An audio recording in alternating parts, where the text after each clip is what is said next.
जी। आज आए क्यों नहीं लोग? आज घट बंदे क्यों आए हैं? सैटरडे वैसे घट प्रॉब्लम है। वेख ली कल मूवी फिर? 75 पेज मूवी वेख ली? मैं क्या 75 पेज? मैं क्या मूवी वेख ली 75 पेज?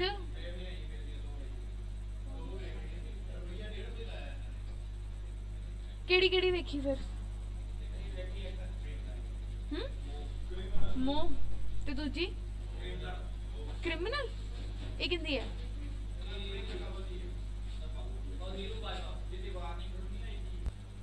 मो किदां दी है? उनके रिव्यूज घैंट है।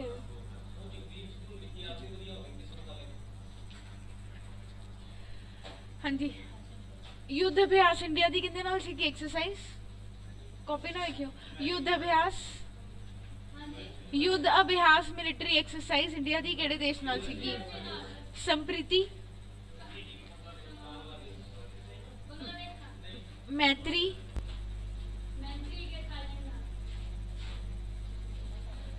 सिम्बेक्स, सिंगापुर, शक्ति, फ्रांस, नोमैडिक एलिफेंट,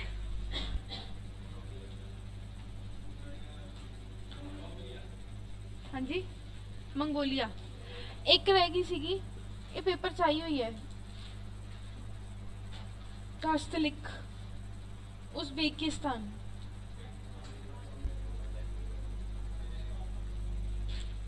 ठीक है,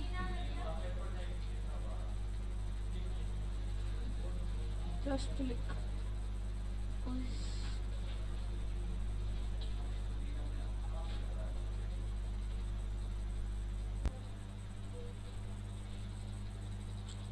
एक होर लिख लो। पाकिस्तान अफगानिस्तान दे ऊपर 4 सेंट्रल एशियन कंट्रीज ने, किर्गिस्तान, कजाकिस्तान, उज्बेकिस्तान ते ताजिकिस्तान। ये 4 ने कठिया। बेसिकली रशिया तो ही निकलिया हुई सेंट्रल एशियन कंट्रीज ने। लिख रही हूँ अलनागा।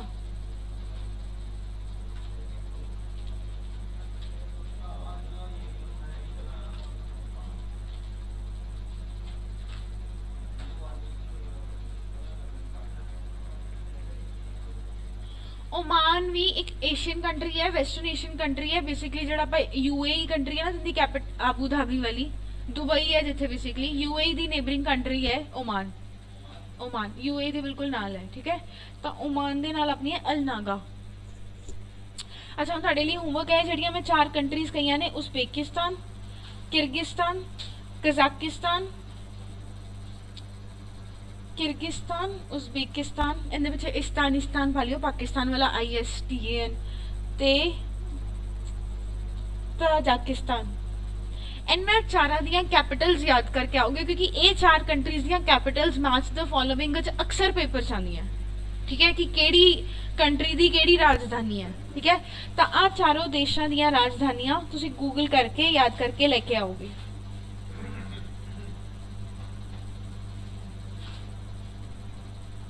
ठीक है, ये तुहाडा होमवर्क है।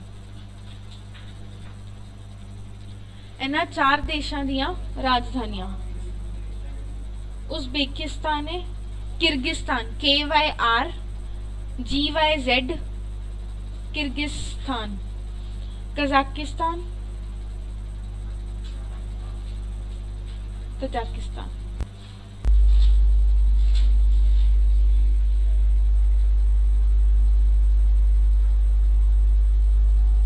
किर्गिस्तान। ठीक है, कई बार ये भी पूछा जाता है पेपर च, इन्हां चों केड़ी सेंट्रल एशियन कंट्री है? सेंट्रल एशियन यानी कि जेडी एशिया दे बिल्कुल सेंटर च ने, ते ये 4 कंट्रीज ही एशिया दा बिल्कुल सेंटर बनांदियां। ठीक है,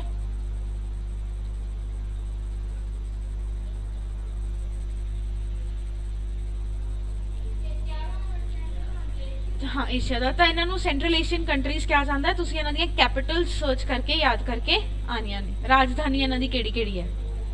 ठीक है,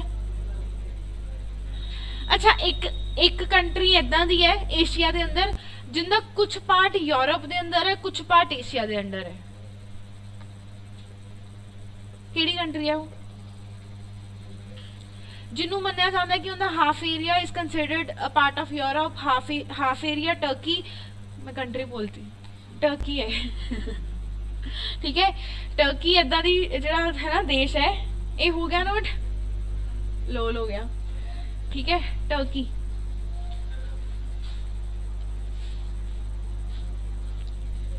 ठीक है, टर्की बेसिकली वो कंट्री है जिंदा कंसीडर किया जाता है कि अद्धा हिस्सा जिहड़ा यूरोप च है ते अद्धा हिस्सा एशिया दा है, क्योंकि एशिया तो यूरोप दो कॉन्टिनेंट्स ने, दो महाद्वीप ने, बट इन्हों के अंदर कोई लाइन थोड़ी खिंची हुई है कि ये यूरोप है एशिया है। ठीक है, इदा तो नहीं है। तो टर्की का थोड़ा जो चलता है कि यूरोप है या वो है एशिया है। ठीक है, अच्छा इंडिया ते श्रीलंका दे विच लैंड की, इंडिया ते श्रीलंका की लैंड बाउंड्री शेयर करती है कि इन्हां दे विच कोई कॉमन लैंड है? जिदा इंडिया पाकिस्तान का कॉमन लैंड ने, इंडिया चाइना का कॉमन लैंड है, कि इंडिया ते श्रीलंका की भी कोई लैंड बाउंड्री है कि कोई लैंड है? नहीं है, है या नहीं है?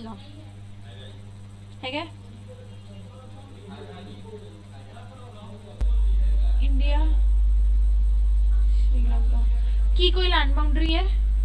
नहीं होंगी। बेसिकली ये अपना इंडियन ओशन है ना, सारा श्रीलंका इंडियन ओशन च है। तो इत्थे की है जेड़ी है वाटर बॉडी, यानी कि जेड़ा पानी इंडिया ते श्रीलंका नू कनैक्ट कर रहा आपस च, इहनू आपां कह दिंदे आ पाक स्ट्रेट।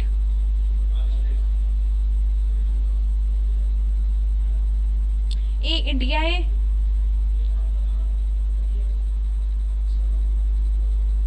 ठीक है, इंडिया ते श्रीलंका दे विच कोई कॉमन लैंड नहीं हैगा, कोई कॉमन धरती नहीं हैगी। दोनों दे अंदर जेड़ा कॉमन पानी है, जेड़ा इंडियन ओशन दा जेड़ा पानी इन्हां दोनों दा कॉमन है, उन्होंने बाउंड्री मन्निया जाता है। तो वो बाउंड्री का नाम की है? पाक स्ट्रेट। स्ट्रेट बेसिकली एक ऐदा दी वाटर बॉडी होंदी है जेड़ी दो लैंड्स नू आपस च मिलांदी है। ठीक है, समझ आंदा पिया या नहीं? ठीक है, बेसिकली जिदा इंडिया पाकिस्तान तो जमा नाल नाल है ना, तो कॉमन लैंड शेयर करते हैं। उदा इंडिया श्रीलंका कोई लैंड नहीं शेयर करते, पानी कॉमन शेयर करते हैं। तो जेड़ा पानी दो देशों के विचकार कॉमन हुंदा है, उस पानी नू की कहते हैं? स्ट्रेट। तो इंडिया श्रीलंका दे विच केड़ी स्ट्रेट है? पाक स्ट्रेट। ठीक है, ये वाली।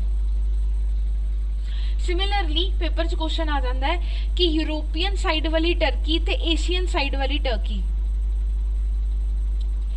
इन्हां दे विच जिहड़ी स्ट्रेट है, जिहड़ी इन्हां दोनों नूं मिला रही है, उनका नाम की है? तो उस स्ट्रेट का नाम है बोसफोरस स्ट्रेट।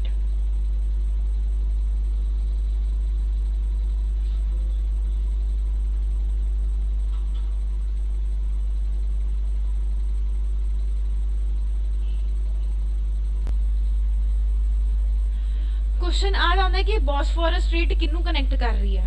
तो वो यूरोपियन टर्की ते एशियन टर्की नू कनैक्ट करती है। तो इंडिया श्रीलंका वाली भी पूछ लेंगे हैं पाक स्ट्रेट।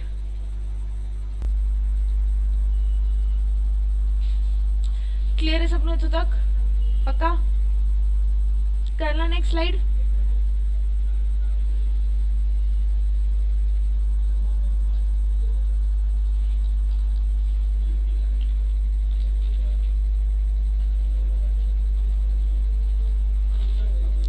हाँ जी, बैटल ऑफ प्लासी केड़े ईयर होया सीगा? प्लासी दा ईयर 1757। बक्सर दा? बक्सर दे टाइम ते मुगल शासक, बक्सर दे युद्ध दे टाइम ते मुगल शासक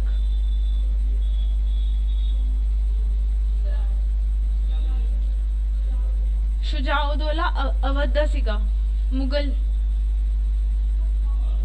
हाँ जी, शाह आलम टू, है ना, शाह आलम टू। बंगाल दा पहला गवर्नर, पहले governor general of Bengal Hastings. ठीक है, हुण आपां प्लासी ते बक्सर खत्म कर लिया। उस तो बाद की सीगा? 1773 1773 ਤੋਂ ਬਾਅਦ ਗਵਰਨਰ ਦੀ ਉਪਾਧੀ ਨੂੰ ਬਦਲ ਕੇ ਕੀ ਕਰਤਾ ਗਵਰਨਰ ਜਨਰਲ। ਅੱਛਾ ਡਬਲ ਗਵਰਨਮੈਂਟ ਸਿਸਟਮ ਸ਼ੁਰੂ ਕਿੰਨੇ ਕੀਤਾ ਸੀਗਾ ਡੂਅਲ ਗਵਰਨਮੈਂਟ ਦੋਹਰੀ ਸਰਕਾਰ ਸ਼ੁਰੂ ਕਿੰਨੇ ਕੀਤੀ ਸੀ ਕਲਾਈਵ ਨੇ ਕਿਹੜੇ ਸਾਲ ਚ 1765 72 तक खत्म किन्ने की सी 72 च हेस्टिंग ने हेस्टिंग 1773 च बन गए पहले गवर्नर जनरल ऑफ बंगाल ठीक है। उस तो बाद की हुंदा है ऐसे कोई इंपॉर्टेंट इवेंट नहीं आया। उस तो बाद की आएगी अपनी 1857 दा रिवोल्ट। हुण विच जेहड़े तुहानू नोट्स मिले हैं उन्हां च भी तुहानू एक लिस्ट दित्ती होएगी विच इस तो बाद बंगाल दे governor general Warren Hastings Hastings तो बाद तुहानू अगे जेहड़े जेहड़े भी बंगाल दे गवर्नर जनरल रहे है उन्हां दे नाम दिते हुए है ते उन्हां दे काम लिखे हुए है कि उन्होंने किहड़े-किहड़े इंपॉर्टेंट जेहड़े है काम कीते है ना। जिद्दां पहला वॉरेन हेस्टिंग उस तो बाद मैकफरसन फिर कॉर्नवालिस इहदा तुहानू सारियां दे जेहड़े है नाम ते काम दिते हुए है सारियां दी टाइम पीरियड वो किहड़े साल तक उन्होंने काम कीता या उन्होंने की कीता है सारे गवर्नर जनरल दा इंपॉर्टेंट नहीं हुंदा इन्ना ज़्यादा खपन की लोड़ नहीं हैगी क्योंकि पेपर च कुछ इदां दे गवर्नर जनरल्स फिक्स ने चाहे वो गवर्नर जनरल ऑफ बंगाल रहे ने चाहे इंडिया रहे है जिन्हां दे काम की अक्सर पूछे जाते हैं जिन्हां दे फिक्स हुंदे हैं ठीक है। इन्हां चों अपने जो जेहड़े सब तो ज़्यादा इंपॉर्टेंट है वो अपने लिए गए Lord Cornwallis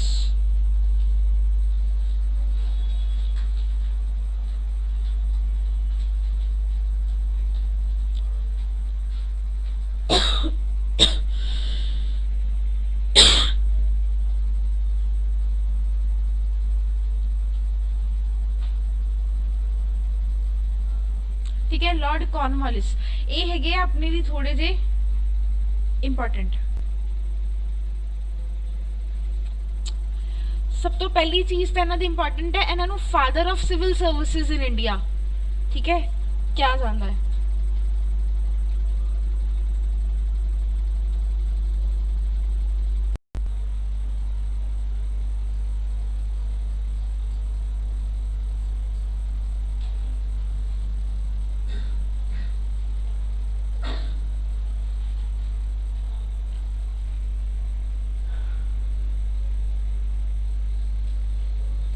father of civil services in India क्योंकि इन्होंने बहुत ज़्यादा सिविल सर्विसेज नू इंडियंस ली इंडिया ली जिहड़ियां सिविल सर्विसेज नू स्टार्ट करना जिहड़े IAS IPS सारे ऑफिसर्स हुंदे हैं इन्हां ने ही वो चीज़ नू स्टार्ट किया सीगा इंडिया ली सिविल सेवावां नू सिविल सर्विसेज ठीक है। दूसरा इंपॉर्टेंट क्वेश्चन है इन्हां दा स्थाई बंदोबस्त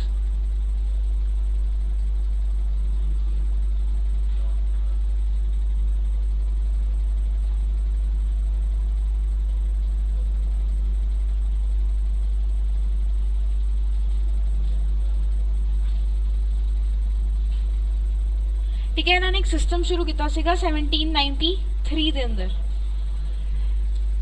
इनू स्थाई बंदोबस्त या इंग्लिश जो परमानेंट सैटलमेंट सिस्टम कह देंगे। परमानेंट सैटलमेंट सिस्टम के अंदर बेसिकली की हुंदा सीगा जिद्दां जेहड़े अंग्रेज सीगे वो इंडियंस तो की इकट्ठा करते सीगे टैक्स या रेवेन्यू ठीक है अपने उत्ते टैक्स लांदे सीगे। टैक्स की हुंदा सीगा पहला ही सोचा जांदा सीगा कि फसल के अकॉर्डिंग करांगे टैक्स या एक एरिया के अकॉर्डिंग सोचांगे कि टैक्स कितना लिता जाएगा कितनी रकम जिहड़ी है वो किसान तो या किसी भी इंसान तो जिहड़ी है वो लई जाएगी। पर उहदे नाल की हुंदा सीगा कंपनी नूं नुकसान हुंदा सीगा एक तो खर्चा ज़्यादा एक दिमाग ज़्यादा कि हर महीने सोचना पैना कि इस महीने कितना टैक्स लैना है 20% लैना है 30 लैना है फसल की बिजाई का 40% लैना है कितना लैना है। दूजा ये कि हर बंदे दी अगर हर एक दी फसल के अकॉर्डिंग टैक्स हो गया यानी कि हर बंदे का टैक्स वखरा हो गया है ना कि किसी को 40 किले है किसी को 4 किले है किसी को 1 ही किला है ना तो उनके अकॉर्डिंग कंपनी नूं भी ज़्यादा खपना पैंदा सीगा जिहड़ा बंदा इकट्ठा करन जांदा सी उन्होंने भी ज़्यादा खपना पैंदा सीगा। ते इन्हां ने एक सिस्टम शुरू करता परमानेंट सैटलमेंट उहदे च की सीगा मान लो फाजिलका वाला एरिया है ये जिहड़ा फाजिलका वाला एरिया है मान लो कि इहदा हैड बनाता इन्हां नूं ते इन्हां नूं कहता कि तुसीं फाजिलका वाले एरिया दे जमींदार हो जमींदार नूं कहता कि मैनू 1 महीने बाद फाजिलका चो 2 लाख रुपया चाहिए तू भावे एक बंदे तो लैके आ 2 लाख रुपया, तू 20 बंदियां तो इकट्ठा कर 2 लाख रुपया, तू 40 बंदियां तो इकट्ठा कर 2 लाख रुपया, ये सारे ਜਿਹੜੇ 100 ਬੰਦੇ ਨੇ ਸਭ ਤੋਂ ਇਕੱਠਾ ਕਰ ਦੋ। ਮੈਂ ਤੈਨੂੰ ਟੋਟਲ ਕੰਪਨੀ ਨੂੰ, ਈਸਟ ਇੰਡੀਆ ਕੰਪਨੀ ਨੂੰ ਫਾਜ਼ਿਲਕਾ ਵਾਲੇ ਇਲਾਕੇ ਚੋਂ ਕਿੰਨੇ ਪੈਸੇ ਚਾਹੀਦੇ ਨੇ? 2 ਲੱਖ। ਇਹਦੇ ਨਾਲ ਕੀ ਸੀਗਾ? ਕੰਪਨੀ ਦਾ ਬਰਡਨ ਖਤਮ। ਉਹਨਾਂ ਨੂੰ ਮਹੀਨੇ ਬਾਅਦ ਫਾਜ਼ਿਲਕਾ ਤੋਂ 2 ਲੱਖ ਰੁਪਇਆ ਆ ਜਾਣਾ ਹੈ। ਜ਼ਮੀਂਦਾਰ ਭਾਵੇਂ ਕਿਸਾਨ ਨੂੰ ਕੁੱਟ ਕੇ ਲੈ ਕੇ ਆਏ, ਭਾਵੇਂ ਪੈਸੇ ਮਾਰ ਕੇ ਕੱਢੇ, ਭਾਵੇਂ ਉਹਨਾਂ ਦੀ ਫਸਲ ਵੇਚੇ, ਜੋ ਮਰਜ਼ੀ ਕਰੇ, ठीक है। जमींदार दी बर्डन पैगी, सारी कंपनी की सरदर्दी खत्म हो गई, ठीक है। कंपनी नूं इहदे नाल फायदा होना शुरू हो गया, जमींदार इहदे नाल भ्रष्ट ज़्यादा हो गए क्योंकि उन्होंने लोगों तो पैसे खाने शुरू करते। प्रॉब्लम सब तो ज़्यादा किनू आई? लोगों नूं, ठीक है। आम जनता ज़्यादा परेशान हुई क्योंकि उन्होंने अत्याचार ऑलरेडी बहुत हो रहे थे, अत्याचार जमींदार वालों होर ज़्यादा वध गए, ठीक है। पर क्वेश्चन ये अक्सर आ जाता है पेपर च कि स्थाई बंदोबस्त सिस्टम या परमानेंट सैटलमेंट सिस्टम किन्ने शुरू किया सीगा? तां लॉर्ड कॉर्नवालिस ने। नहीं याद रहता, कॉर्न्स खाते होंगे सबने, स्वीट कॉर्न्स, मक्की के दाने होंगे हैं, स्वीट कॉर्न्स है ना, खाते हैं। इमेजिन कर लो कि स्वीट कॉर्न्स एक जगह जम गए, तो कॉर्नवालिस ने परमानेंट सेटलमेंट यानी कि जमाता पूरा सिस्टम, ठीक है। मैं इतना याद रखा हुआ है, याद रहे तो ठीक है, नहीं तो आपदे वे नाल याद कर लो। बट परमानेंट सेटलमेंट सिस्टम सच्ची इंपॉर्टेंट है, याद रखोगे कि स्थाई बंदोबस्त या परमानेंट सिस्टम किन्ने शुरू किया सीगा? लॉर्ड कॉर्नवालिस ने। कई बार परमानेंट सेटलमेंट का ईयर भी, साल भी पूछा गया, तो साल केड़ा है? 1793। क्लियर है सबनों ये चीज? पक्का, ठीक है। तो एक चीज और परमानेंट सेटलमेंट च याद रखोगे कि इहदे च अगर 100 मान लो 100 रुपए आ रहे हैं तो 90 रुपए कंपनी दे हुंदे सीगे। जमींदार जेड़ा इन्हां नूं हेड बनाया गया, विचों इन्हां ने भी तां दी कमाई खानी है, नहीं तो फ्री दी सेवा कौन करता है, ठीक है। तो कहंदे सी जमींदार दा हिस्सा होएगा 10%। जिन्ना रेवेन्यू, जिन्ना पैसा तुसीं इकट्ठा करके लेके आओगे उहदे विचों 10% तुहाडा हो जाएगा, बाकी 90% किहनूं मिल जाएगा? अंग्रेज़ां नूं, ईस्ट इंडिया कंपनी नूं मिल जाऊगा, ठीक है। उस तो बाद कॉर्नवालिस तो बाद अपने लिए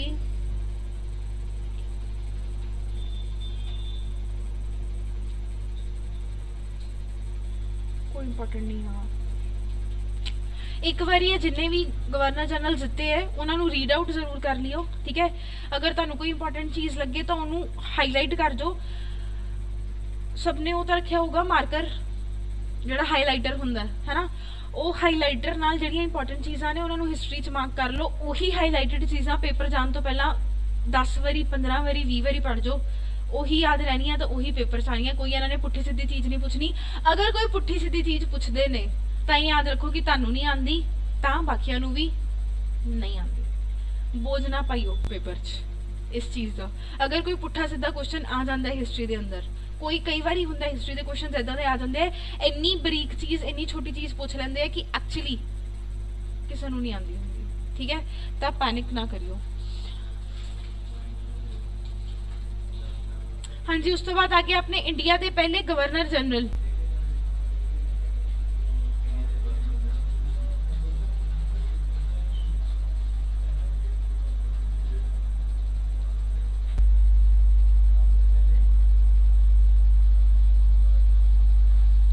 हले तक आप पढ़ रहे थे गवर्नर जनरल ऑफ बंगाल, हुण आप की पढ़ रहे हैं गवर्नर जनरल ऑफ इंडिया।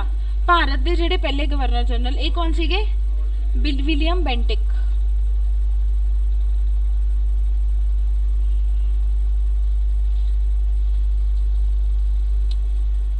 ठीक है। तो किहड़े साल विच बंगाल के गवर्नर जनरल की उपाधि नूं बदल के भारत के गवर्नर जनरल की उपाधि करता? 1833। बेसिकली चार्टर एक्ट सीगा 1833 का।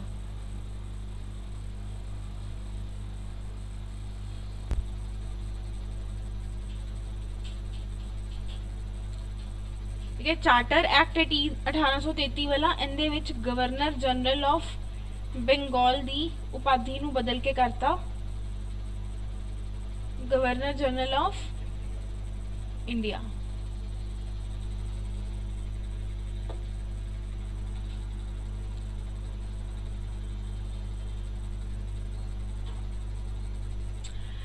विलियम बेंटिक का एक फिक्स क्वेश्चन है, जो फेवरेट क्वेश्चन है, वो की आंदा है, इन्हों ने की चीज़ खत्म की? सती प्रथा। ठीक है। सती प्रथा ਨੂੰ ਇਹਨਾਂ ਨੇ ਜਿਹੜਾ ਹੈ ਉਹ ਬੈਨ ਕੀਤਾ, ਜਿੰਦੇ ਲਈ ਐਕਟ ਲੈ ਕੇ ਆਏ ਸੀਗੇ, ਇੱਕ ਕਾਨੂੰਨ ਲੈ ਕੇ ਆਏ ਸੀਗੇ ਜਿਹਦਾ ਨਾਮ ਕੀ ਸੀਗਾ, ਸਤੀ ਐਕਟ। ਸਤੀ ਐਕਟ ਜਾਂ ਸਤੀ ਕਾਨੂੰਨ 1829 1829। पहले गवर्नर जनरल ऑफ बंगाल उपाधि बदली है, सिर्फ बंदा तो पहला अपॉइंट हो चुका सी, बंदा तो 1828 अपॉइंट हो चुका सीगा। Governor general of Bengal appoint होया सीगा 1833 वाला जो एक्ट आया तो इन्हां दी उपाधि चेंज करके इन्हां नूं गवर्नर जनरल ऑफ इंडिया करता। अपॉइंटमेंट इन्हां दी पहला हुई हुई है, ठीक है। तो याद रखोगे सती पेपर च बहुत इंपॉर्टेंट क्वेश्चन आता है कि सती प्रथा लई किहड़े गवर्नर जनरल ने बैन किया सीगा। कौन कानून लेके आए सीगे, विलियम बेंटिक, ठीक है। पर बेंटिक दे उत्ते एक इंसान का बहुत ज्यादा इन्फ्लुएंस सीगा, यानी कि एक इंडियन ने बहुत ज्यादा प्रभावित किया सीगा। किन्ने, राजा राम मोहन रॉय।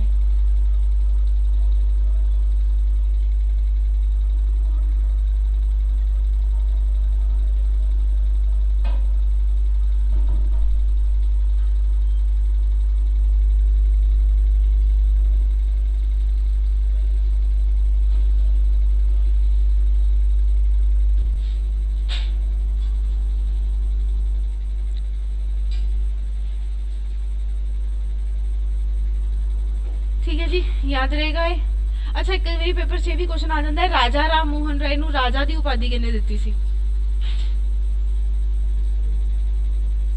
किहने दित्ती सी?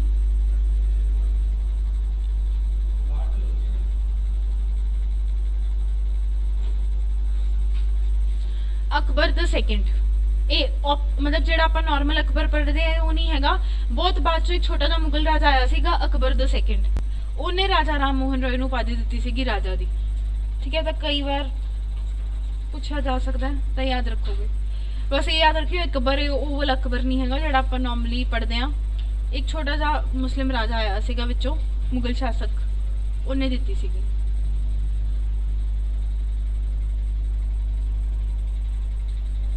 हो गया? हाँ जी। फादर ऑफ सिविल सर्विसेज केड़े लॉर्ड नूं कहा जांदा है?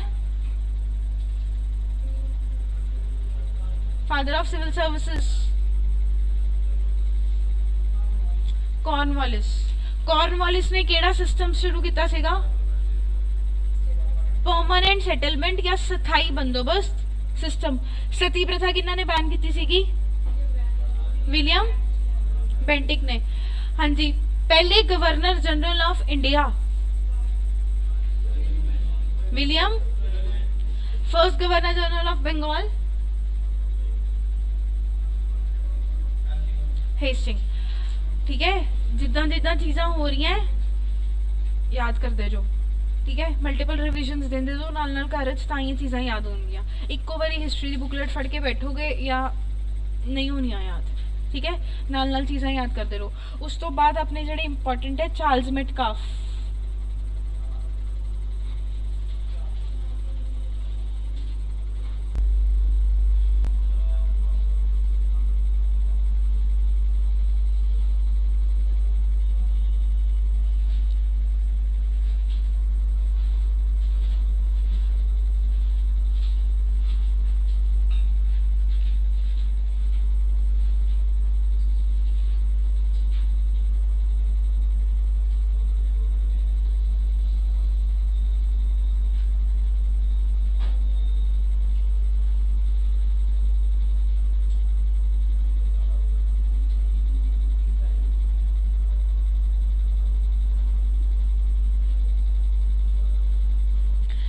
इन्हां दा बहुत एक फेमस ते बहुत इंपॉर्टेंट क्वेश्चन है, भारतीय प्रेस का मुक्तिदाता केड़े गवर्नर जनरल नूं कहा जाता है, या liberator of Indian press.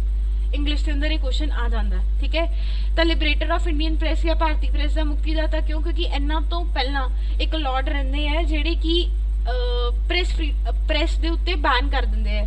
Press दे उत्ते बैन करन दा की मतलब सीगा कि अगर कोई भी इंडियन पहली गल तो कुछ छाप नहीं सकता। अगर कोई इंडियन कुछ छापेगा तो पहला जेड़ा उन्हें न्यूज़पेपर के अंदर या मैगजीन के अंदर आर्टिकल लिखना है, वो आर्टिकल पहले जाएगा इंग्लिश कोल, मतलब किसी भी ब्रिटिशर कोल। इंग्लिश उस आर्टिकल नूं पढ़ेगा, अगर उन्होंने लगता है कि आर्टिकल ठीक है या इस आर्टिकल के अंदर अंग्रेज़ों खिलाफ कुछ नहीं लिखा, ताई उन्होंने प्रैस के अंदर या न्यूज़पेपर के अंदर छपन देना सीगा, अदरवाइज वो परमिशन ही कैंसल कर देंदा सीगा। तो इहदा मतलब ये कि ना इंडियंस मूँह नाल बोल सकते सी, ना ही कुछ छाप सकते सी। तो इंडियंस नूं बहुत ज़्यादा उन्हां दा जिहड़ी आज़ादी है बोलण दी उन्होंने रोक दिता गया सीगा। तो चार्ल्स मेटकाफ एक थोड़े जे अच्छे इंसान आए सीगे जिन्हां ने उस प्रेस एक्ट नूं हटा दिता सी। तो इस करके इन्हां नूं की कहा जाता हिस्ट्री के अंदर भारतीय प्रेस का मुक्तिदाता या लिबरेटर ऑफ इंडियन प्रेस। ठीक है, तो ये क्वेश्चन आ जाता है, ये याद रखोगे।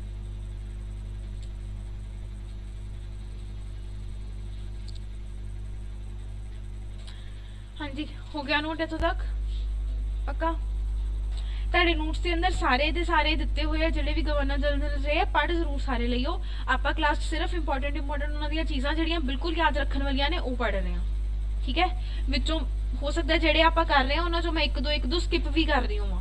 ਠੀਕ ਹੈ, ਉਹ ਬੰਦੇ ਸਕਿਪ ਤਾਂ ਹੋ ਰਹੇ ਨੇ ਕਿਉਂਕਿ ਉਹਨਾਂ ਦਾ ਕੋਈ ਐਸਾ ਇੰਪੋਰਟੈਂਟ ਕੰਮ ਨਹੀਂ ਹੈਗਾ। ਠੀਕ ਹੈ, ਉਸ ਤੋਂ ਬਾਅਦ ਆਉਂਦੇ ਨੇ ਆਪਣੇ ਕੋਲ ਲਾਰਡ ਹਾਰਡਿੰਗ।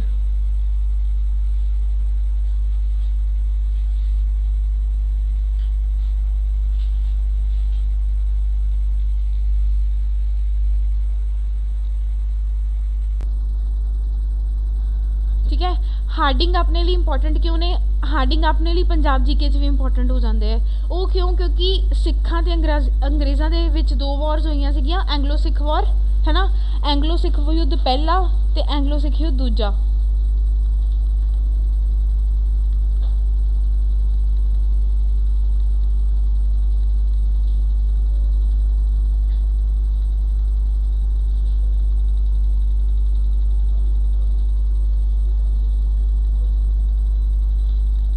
हाँ जी, फर्स्ट एंग्लो सिख वॉर कदों होया सीगा?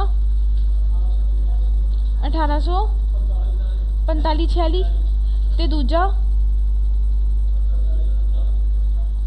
48-49। पंजाब जीके का भी इंपॉर्टेंट क्वेश्चन है या नॉर्मल हिस्ट्री भी पूछा जाता है। पहले एंग्लो सिख युद्ध के दौरान भारत के गवर्नर जनरल कौन सी ते दूजे एंग्लो सिख युद्ध के दौरान भारत के गवर्नर जनरल कौन सी? तो याद रखोगे पहले के दौरान कौन सीगे? हार्डिंग। ठीक है, फर्स्ट के दौरान सीगे लॉर्ड हार्डिंग ते दूजे के दौरान कौन सीगे? डलहौजी।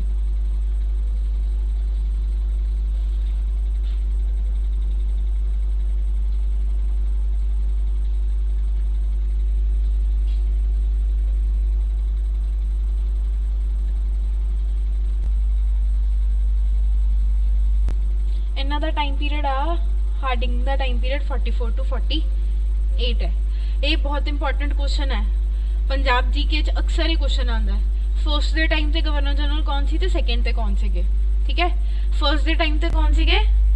हार्डिंग ते दूजे ते डलहौजी।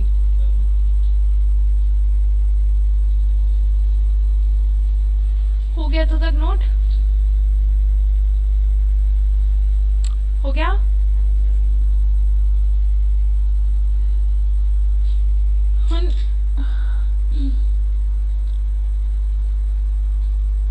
डलहौजी का क्वेश्चन अक्सर पेपर आ जाता है क्योंकि इन्होंने कुछ बहुत इंपॉर्टेंट चीज़ां दी हैं इंडिया नूं, जिदा कि सब तो पहली रेलवेज इंडिया के अंदर 1853 ये लेके आए थे सब तो पहला। तो इंडियन रेलवे लाइन पहली केड़ी विछाई गई सी? सब तो पहली भारतीय रेल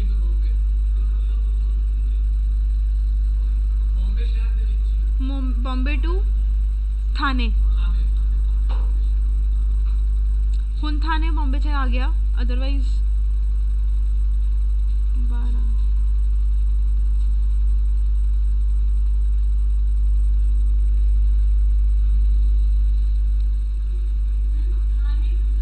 थाना सिटी है, शहर है। ऐसे करके हुण इन्हों की कहेंगे फादर ऑफ इंडियन रेलवेज।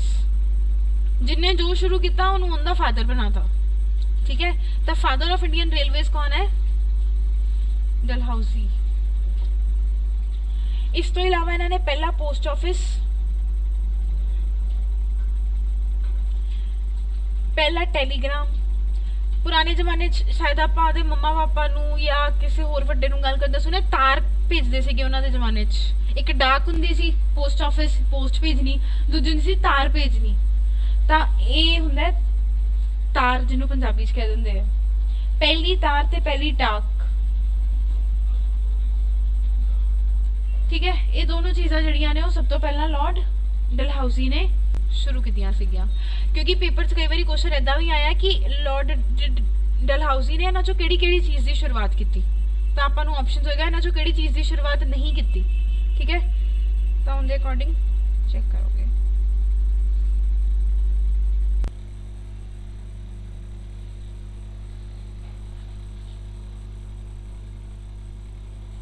ਹਾਂਜੀ, ਇਸ ਤੋਂ ਇਲਾਵਾ ਇਹ ਤਾਂ ਇਹਨਾਂ ਦੇ ਚੰਗੇ ਕੰਮ ਹੋ ਗਏ।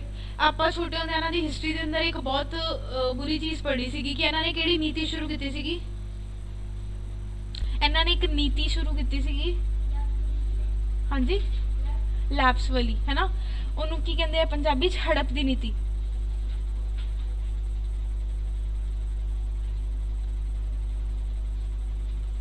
ਜਾਂ ਜਿਹਨੂੰ ਆਪਾਂ ਕਹਿੰਦੇ ਆ ਡਾਕਟਰਾਈਨ ਆਫ ਲੈਪਸ।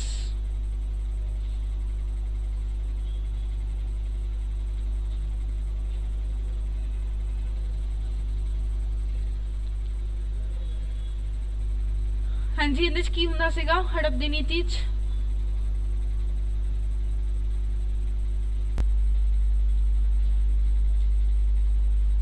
ਕੀ ਹੁੰਦਾ ਸੀ ਹੜਪ ਦੀ ਨੀਤੀ 'ਚ?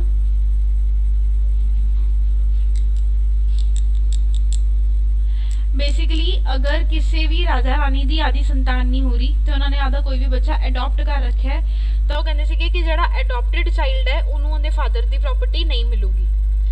अगर अडॉप्टेड चाइल्ड नूं उनके फादर की प्रॉपर्टी नहीं मिलेगी तो फिर किनू मिल जाएगी? इन्हां नूं, अंग्रेज़ां नूं।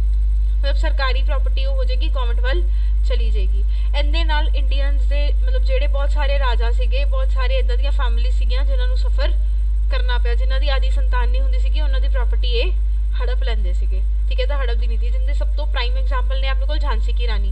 उन्हां दा भी ये सीगे कि उन्हां दे हसबैंड नहीं रहे सीगे, उन्हां दा बेटा सीगा, तां उन्हां इन्हां दियां बेसिकली दो कंडीशन सीगियां। एक तो जिहड़ा अडॉप्ट किया हुंदा सीगा उन्हां नूं भी नहीं दिंदे सीगे, ते फादर दे जाण तो बाद भी प्रॉपर्टी तो हिस्सा आधा मंग लेंदे सीगे। तो इस करके झांसी की रानी वाली जिहड़ी आपां मेन स्टोरी पढ़ी है कि उन्होंने इन्नी फाइट क्यों की, तो वो ऐसे नीति करके, ऐसे डॉक्ट्राइन करके हुई सीगी उन्हां दी। ठीक है, तो हड़प दी नीति का क्वेश्चन अक्सर आ जाता है। तो किन्हां ने स्टार्ट की सीगी? लॉर्ड डलहाउसी ने।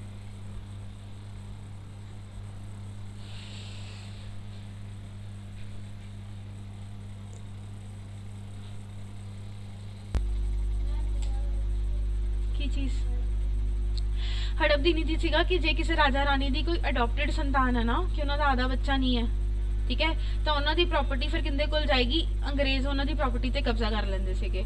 या जो किसी का फादर नहीं रहिंदा सीगा, बच्चा छोटा है, जिद्दां झांसी की रानी वाला कंडीशन सीगी, ते उस कंडीशन च भी ये आधा प्रॉपर्टी का हिस्सा मंग लेंदे सीगे। जो तक बच्चा वड्डा नहीं होएगा तो ये प्रॉपर्टी रखणगे, ये उस जगह ते राज करनगे।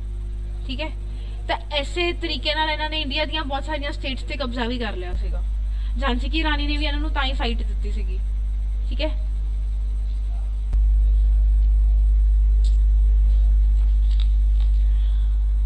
उस तो बाद हाँ जी,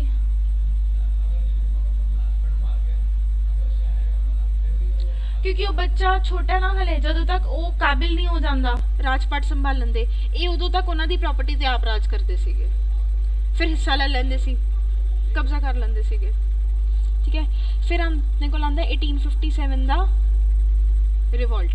हुण आंदा क्वेश्चन कि 1857 दे रिवोल्ट दी या क्रांति दे टाइम ते अपने जिहड़े गवर्नर जनरल कौन सीगे? कौन थे? मंगल पांडे अपने गवर्नर जनरल थोड़ी सीगे, वो तो आर्मी सी। गवर्नर जनरल कौन सीगे? Canning, Lord Canning. ठीक है, हाँ जी, 1857 की क्रांति के मुख्य कारण रीजनस की सीगे? हाँ हाँ, इंडिया का गवर्नर जनरल।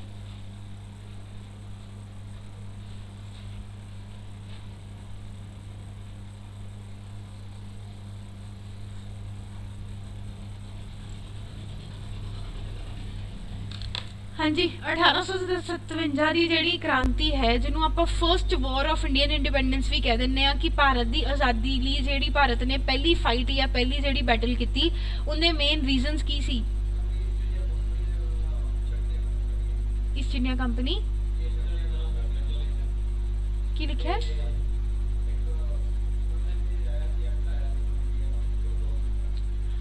ਉਹ ਤਾਂ ਬਾਅਦ ਚ ਆਇਆ ਹੈ ਨਾ ਰਿਵੋਲਟ ਖਤਮ ਹੁੰਦੇ ਬੇਸਿਕਲੀ 1857 ਦੇ ਰਿਵੋਲਟ ਦੇ ਬਹੁਤ ਸਾਰੇ ਰੀਜ਼ਨ ਸੀਗੇ ਸਭ ਤੋਂ ਪਹਿਲਾ ਜਿਹੜਾ ਪ੍ਰਾਈਮ ਰੀਜ਼ਨ ਕਿਤੇ ਨਾ ਕਿਤੇ ਸੀਗਾ ਹੜਪ ਦੀ ਨੀਤੀ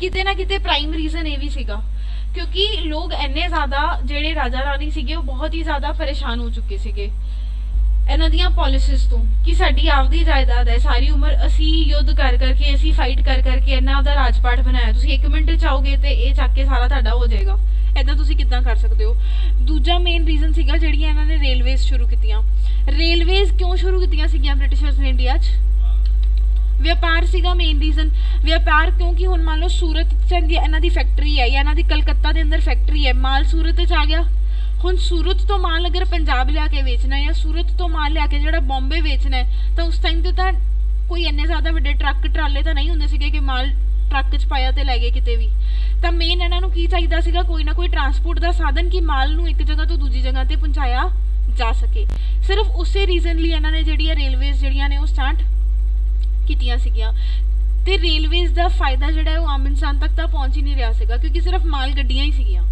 ਨਾਰਮਲ ਬੰਦੇ ਨੂੰ ਤਾਂ ਟਰੈਵਲ ਹੀ ਨਹੀਂ ਹੋਣ ਦਿੰਦੇ ਸੀਗੇ ਜਿਹੜਾ ਮਾਲ ਸੀਗਾ ਉਹਨੂੰ ਹੀ ਜਿਹੜਾ ਇੱਕ ਜਗ੍ਹਾ ਤੋਂ ਦੂਜੀ ਜਗ੍ਹਾ ਪਹੁੰਚਾਇਆ ਜਾਂਦਾ ਸੀਗਾ ਦੂਜੀ ਚੀਜ਼ ਕੀ ਇਹਨਾਂ ਨੇ ਇੰਡੀਆ ਦਾ ਪੈਸਾ ਹੀ ਖਤਮ ਕਰਨਾ ਸ਼ੁਰੂ ਕਰਤਾ ਸੀਗਾ ਪੈਸਾ ਖਤਮ ਕਰਨਾ ਕਿੱਦਾਂ ਸ਼ੁਰੂ ਕਰਤਾ ਸੀਗਾ ਆਪਾਂ ਪਹਿਲਾਂ ਵੀ ਗੱਲ ਕੀਤੀ ਕਿ 1750 ਤੋਂ ਲੈ ਕੇ 1800 ਜਾਂ 1900 ਤੱਕ ਦਾ ਟਾਈਮ ਪੀਰੀਅਡ ਇੰਗਲੈਂਡ ਦੀ ਹਿਸਟਰੀ 'ਚ ਉਹ ਟਾਈਮ ਪੀਰੀਅਡ ਰਹੇ ਜਿੱਥੇ ਇੰਗਲੈਂਡ ਦੇ ਅੰਦਰ ਇੱਕ ਇਨਵੈਂਸ਼ਨ ਇੱਕ ਖੋਜ ਹੋਈ ਸੀਗੀ ਸਪਿਨਿੰਗ ਜੈਨੀ ਦੀ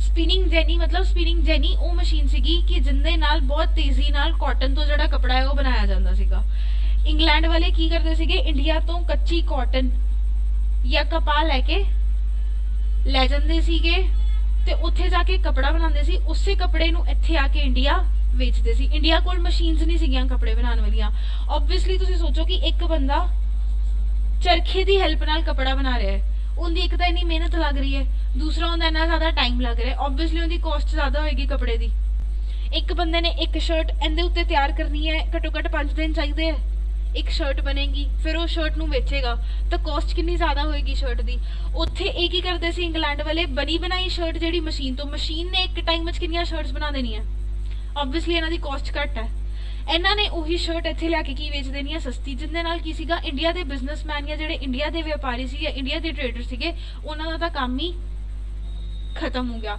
ਦੂਸਰਾ ਇੰਡੀਆ 'ਚ ਉਸ ਟਾਈਮ ਤੇ ਸਭ ਤੋਂ ਜ਼ਿਆਦਾ ਕੀ ਵੇਚੇ ਜਾਂਦੇ ਸੀਗੇ ਹੈਂਡੀਕ੍ਰਾਫਟ ਕੀ ਹੁੰਦੇ ਆ ਹੱਥ ਨਾਲ ਬਣਾਈਆਂ ਹੋਈਆਂ ਚੀਜ਼ਾਂ ਚਾਹੇ ਉਹ ਕੋਈ ਪੋਟਰੀ ਹੋਏ ਚਾਹੇ ਉਹ ਕੋਈ ਬਰਤਨ ਹੋਏ ਚਾਹੇ ਉਹ ਹੈਂਕੀਜ਼ ਨੇ ਚਾਹੇ ਉਹ ਕੋਈ ਪੇਂਟਿੰਗ ਨੇ ਜਿਹੜੀਆਂ ਹੱਥ ਨਾਲ ਬਣਾਈਆਂ ਹੋਈਆਂ ਚੀਜ਼ਾਂ ਨਾਰਮਲੀ ਜਦੋਂ ਵੀ ਆਪਾਂ ਕਿਸੇ ਐਗਜ਼ੀਬਿਸ਼ਨ 'ਚ ਜਾਂ ਕਿਤੇ ਵਧੀਆ ਜਗ੍ਹਾ ਤੇ ਜਾਂਦੇ ਹਾਂ ਕਹਿੰਦੇ ਨੇ ਨਾ ਇਹ ਹੱਥ ਨਾਲ ਕੀਤਾ ਹੋਇਆ ਕੰਮ ਹੈ ਹੱਥ ਨਾਲ ਕੀਤਾ ਹੋਇਆ ਕੰਮ ਹਮੇਸ਼ਾ ਮਹਿੰਗਾ ਹੁੰਦਾ ਮਸ਼ੀਨੀ ਕੰਮ ਜਿਹੜੀ ਚੀਜ਼ ਤੇ ਹੁੰਦਾ ਉਹ ਚੀਜ਼ ਸਸਤੀ ਮਿਲ ਜਾਂਦੀ ਹੈ ਜੇ ਉਹੀਓ ਚੀਜ਼ ਅਗਰ ਹੱਥ ਨਾਲ ਬਣੀ ਹੋਏ ਤਾਂ ਉਹਦੀ ਕਾਸਟ ਕੀ ਹੈ ਜ਼ਿਆਦਾ ਹੋ ਜਾਂਦੀ ਹੈ ਇੰਡੀਆ 'ਚ ਜ਼ਿਆਦਾਤਰ ਕੀ ਸੀਗੇ ਹੈਂਡੀਕ੍ਰਾਫਟਸ ਇਹ ਉੱਥੋਂ ਬਣੇ ਬਣਾਈਆਂ ਪੇਂਟਡ ਚੀਜ਼ਾਂ ਲੈ ਕੇ ਆਉਂਦੇ ਸੀਗੇ ਮਸ਼ੀਨਸ ਨਾਲ ਤੇ ਇੱਥੇ ਆ ਕੇ ਸੇਲ ਕਰ ਦਿੰਦੇ ਸੀਗੇ ਫਿਰ ਉਹ ਵੀ ਸਸਤੀਆਂ ਤਾਂ ਇੰਡੀਆ ਤੋਂ ਜਿਹੜਾ ਪੈਸਾ ਇੰਡੀਆ ਦੇ ਲੋਕਾਂ ਦਾ ਬਿਜ਼ਨਸ ਹੀ ਖਤਮ ਕਰ ਰਹੇ ਸੀ ਤੇ ਇਹਨਾਂ ਦਾ ਬਿਜ਼ਨਸ ਬਹੁਤ ਜ਼ਿਆਦਾ ਇਨਕਰੀਜ਼ ਹੋ ਰਿਹਾ ਸੀਗਾ ਦੂਜਾ ਇਹਨਾਂ ਨੇ ਇੰਡੀਅਨ ਫਾਰਮਰਸ ਨੂੰ ਪਰੇਸ਼ਾਨ ਕੀਤਾ ਹੋਇਆ ਸੀਗਾ ਨੀਲ ਦੀ ਖੇਤੀ ਨਾਲ ਜਿਹਨੂੰ ਇੰਗਲਿਸ਼ 'ਚ ਆਪਾਂ ਕਹਿ ਦਿੰਦੇ ਆ ਇੰਡੀਗੋ ਹੁਣ ਇਹਨਾਂ ਨੇ ਉੱਥੇ ਕੱਪੜਾ ਬਣਾ ਲਿਆ ਵਾਈਟ ਕੱਪੜਾ ਤਾਂ ਨਹੀਂ ਵਿਕਣਾ ਨਾ ਵਾਈਟ ਕੱਪੜੇ ਨੂੰ ਕੋਈ ਨਾ ਕੋਈ ਰੰਗ ਵੀ ਕਰਨਾ ਪਏਗਾ ਰੰਗ ਕਰਨਾ ਦੈਟ ਮੀਨਸ ਉਦੋਂ ਕਾਮਨਲੀ ਕੀ ਚਾਹੀਦਾ ਹੁੰਦਾ ਸੀਗਾ ਨੀਲ ਰੰਗ ਕਰਨ ਲਈ ਨੀਲ ਦੀ ਖੇਤੀ ਇੰਡੀਆ 'ਚ ਬੈਟਰ ਹੁੰਦੀ ਸੀ ਕਿ ਯੂਪੀ ਬਿਹਾਰ ਵਾਲੇ ਏਰੀਆ 'ਚ ਪਰ ਨੀਲ ਦੀ ਖੇਤੀ ਦਾ ਕਿਸਾਨ ਨੂੰ ਇੱਕ ਨੁਕਸਾਨ ਹੁੰਦਾ ਸੀਗਾ ਕਿ ਜਿਹੜੀ ਜ਼ਮੀਨ ਦੇ ਉੱਤੇ ਇੱਕ ਵਾਰੀ ਨੀਲ ਮਤਲਬ ਜਿਹੜੀ ਧਰਤੀ ਤੇ ਇੱਕ ਵਾਰੀ ਨੀਲ ਬੀਜਤਾ ਨਾ ਉਸ ਤੋਂ ਬਾਅਦ ਉਹ ਧਰਤੀ ਕਿਸੇ ਵੀ ਹੋਰ ਫਸਲ ਲਈ ਉਪਜਾਊ ਬਿਲਕੁਲ ਨਹੀਂ ਹੁੰਦੀ ਸੀਗੀ ਉਹ ਜ਼ਮੀਨ ਉਥੋਂ ਬੰਜਰ ਹੋ ਜਾਂਦੀ ਸੀ ਨੀਲ ਦੀ ਖੇਤੀ ਤੋਂ ਬਾਅਦ ਯਾਨੀ ਕਿ ਉਸ ਤੋਂ ਬਾਅਦ ਉਸ ਤੇ ਸਿਰਫ ਨੀਲ ਦੀ ਖੇਤੀ ਹੋ ਸਕਦੀ ਹੈ ਹੋਰ ਕੋਈ ਖੇਤੀ ਨਹੀਂ ਹੁੰਦੀ ਸੀ ਜਿਹਦੇ ਨਾਲ ਫਿਰ ਤੋਂ ਕਿਸਾਨ ਨੂੰ ਨੁਕਸਾਨ ਹੈ ਠੀਕ ਹੈ ਤਾਂ ਇਸੇ ਕਰਕੇ ਬਹੁਤ ਸਾਰੇ ਮਲਟੀਪਲ ਰੀਜ਼ਨ ਸੀਗੇ ਕਿ ਲੋਕ ਇੰਨੇ ਜ਼ਿਆਦਾ ਇਹਨਾਂ ਦੀਆਂ ਪਾਲਿਸੀਜ਼ ਤੋਂ ਇਹਨਾਂ ਦੀਆਂ ਨੀਤੀਆਂ ਤੋਂ ਜਿਹੜੇ ਆ ਪਰੇਸ਼ਾਨ ਹੋ ਚੁੱਕੇ ਸੀਗੇ ਕਿ ਅਲਟੀਮੇਟਲੀ ਲੋਕਾਂ ਨੇ ਇਕੱਠਾ ਹੋਣਾ ਸ਼ੁਰੂ ਕਰਤਾ ਇਹਨਾਂ ਦੇ ਖਿਲਾਫ ਕਿ ਆਪਾਂ ਕੁਝ ਤਾਂ ਕਰੀਏ, ਕਦੋਂ ਤੱਕ ਏਦਾਂ ਚੁੱਪ ਹੋ ਕੇ ਜਿਹੜੇ ਬੈਠੇ ਰਵਾਂਗੇ। ਇਹ ਤਾਂ ਸੀਗੇ ਬਹੁਤ ਸਾਰੇ ਰੀਜ਼ਨਸ। ਫਿਰ ਹੁਣ ਇੱਕ ਪੁੱਛਿਆ ਜਾਂਦਾ ਕਈ ਵਾਰੀ ਕਿ ਇਮੀਡੀਏਟ ਰੀਜ਼ਨ, ਇਮੀਡੀਏਟ ਰੀਜ਼ਨ ਜਾਂ ਜਿਹਨੂੰ ਆਪਾਂ ਕਹਿੰਦੇ ਨੇ ਕਿ ਮੁੱਖ ਕਾਰਨ।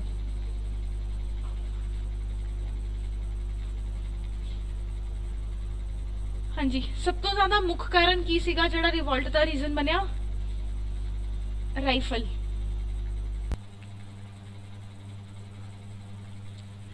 ਇਹਨਾਂ ਨੇ ਇੰਡੀਅਨ ਆਰਮੀ ਦੇ ਅੰਦਰ, ਬੇਸਿਕਲੀ ਬ੍ਰਿਟਿਸ਼ ਇੰਡੀਅਨ ਆਰਮੀ,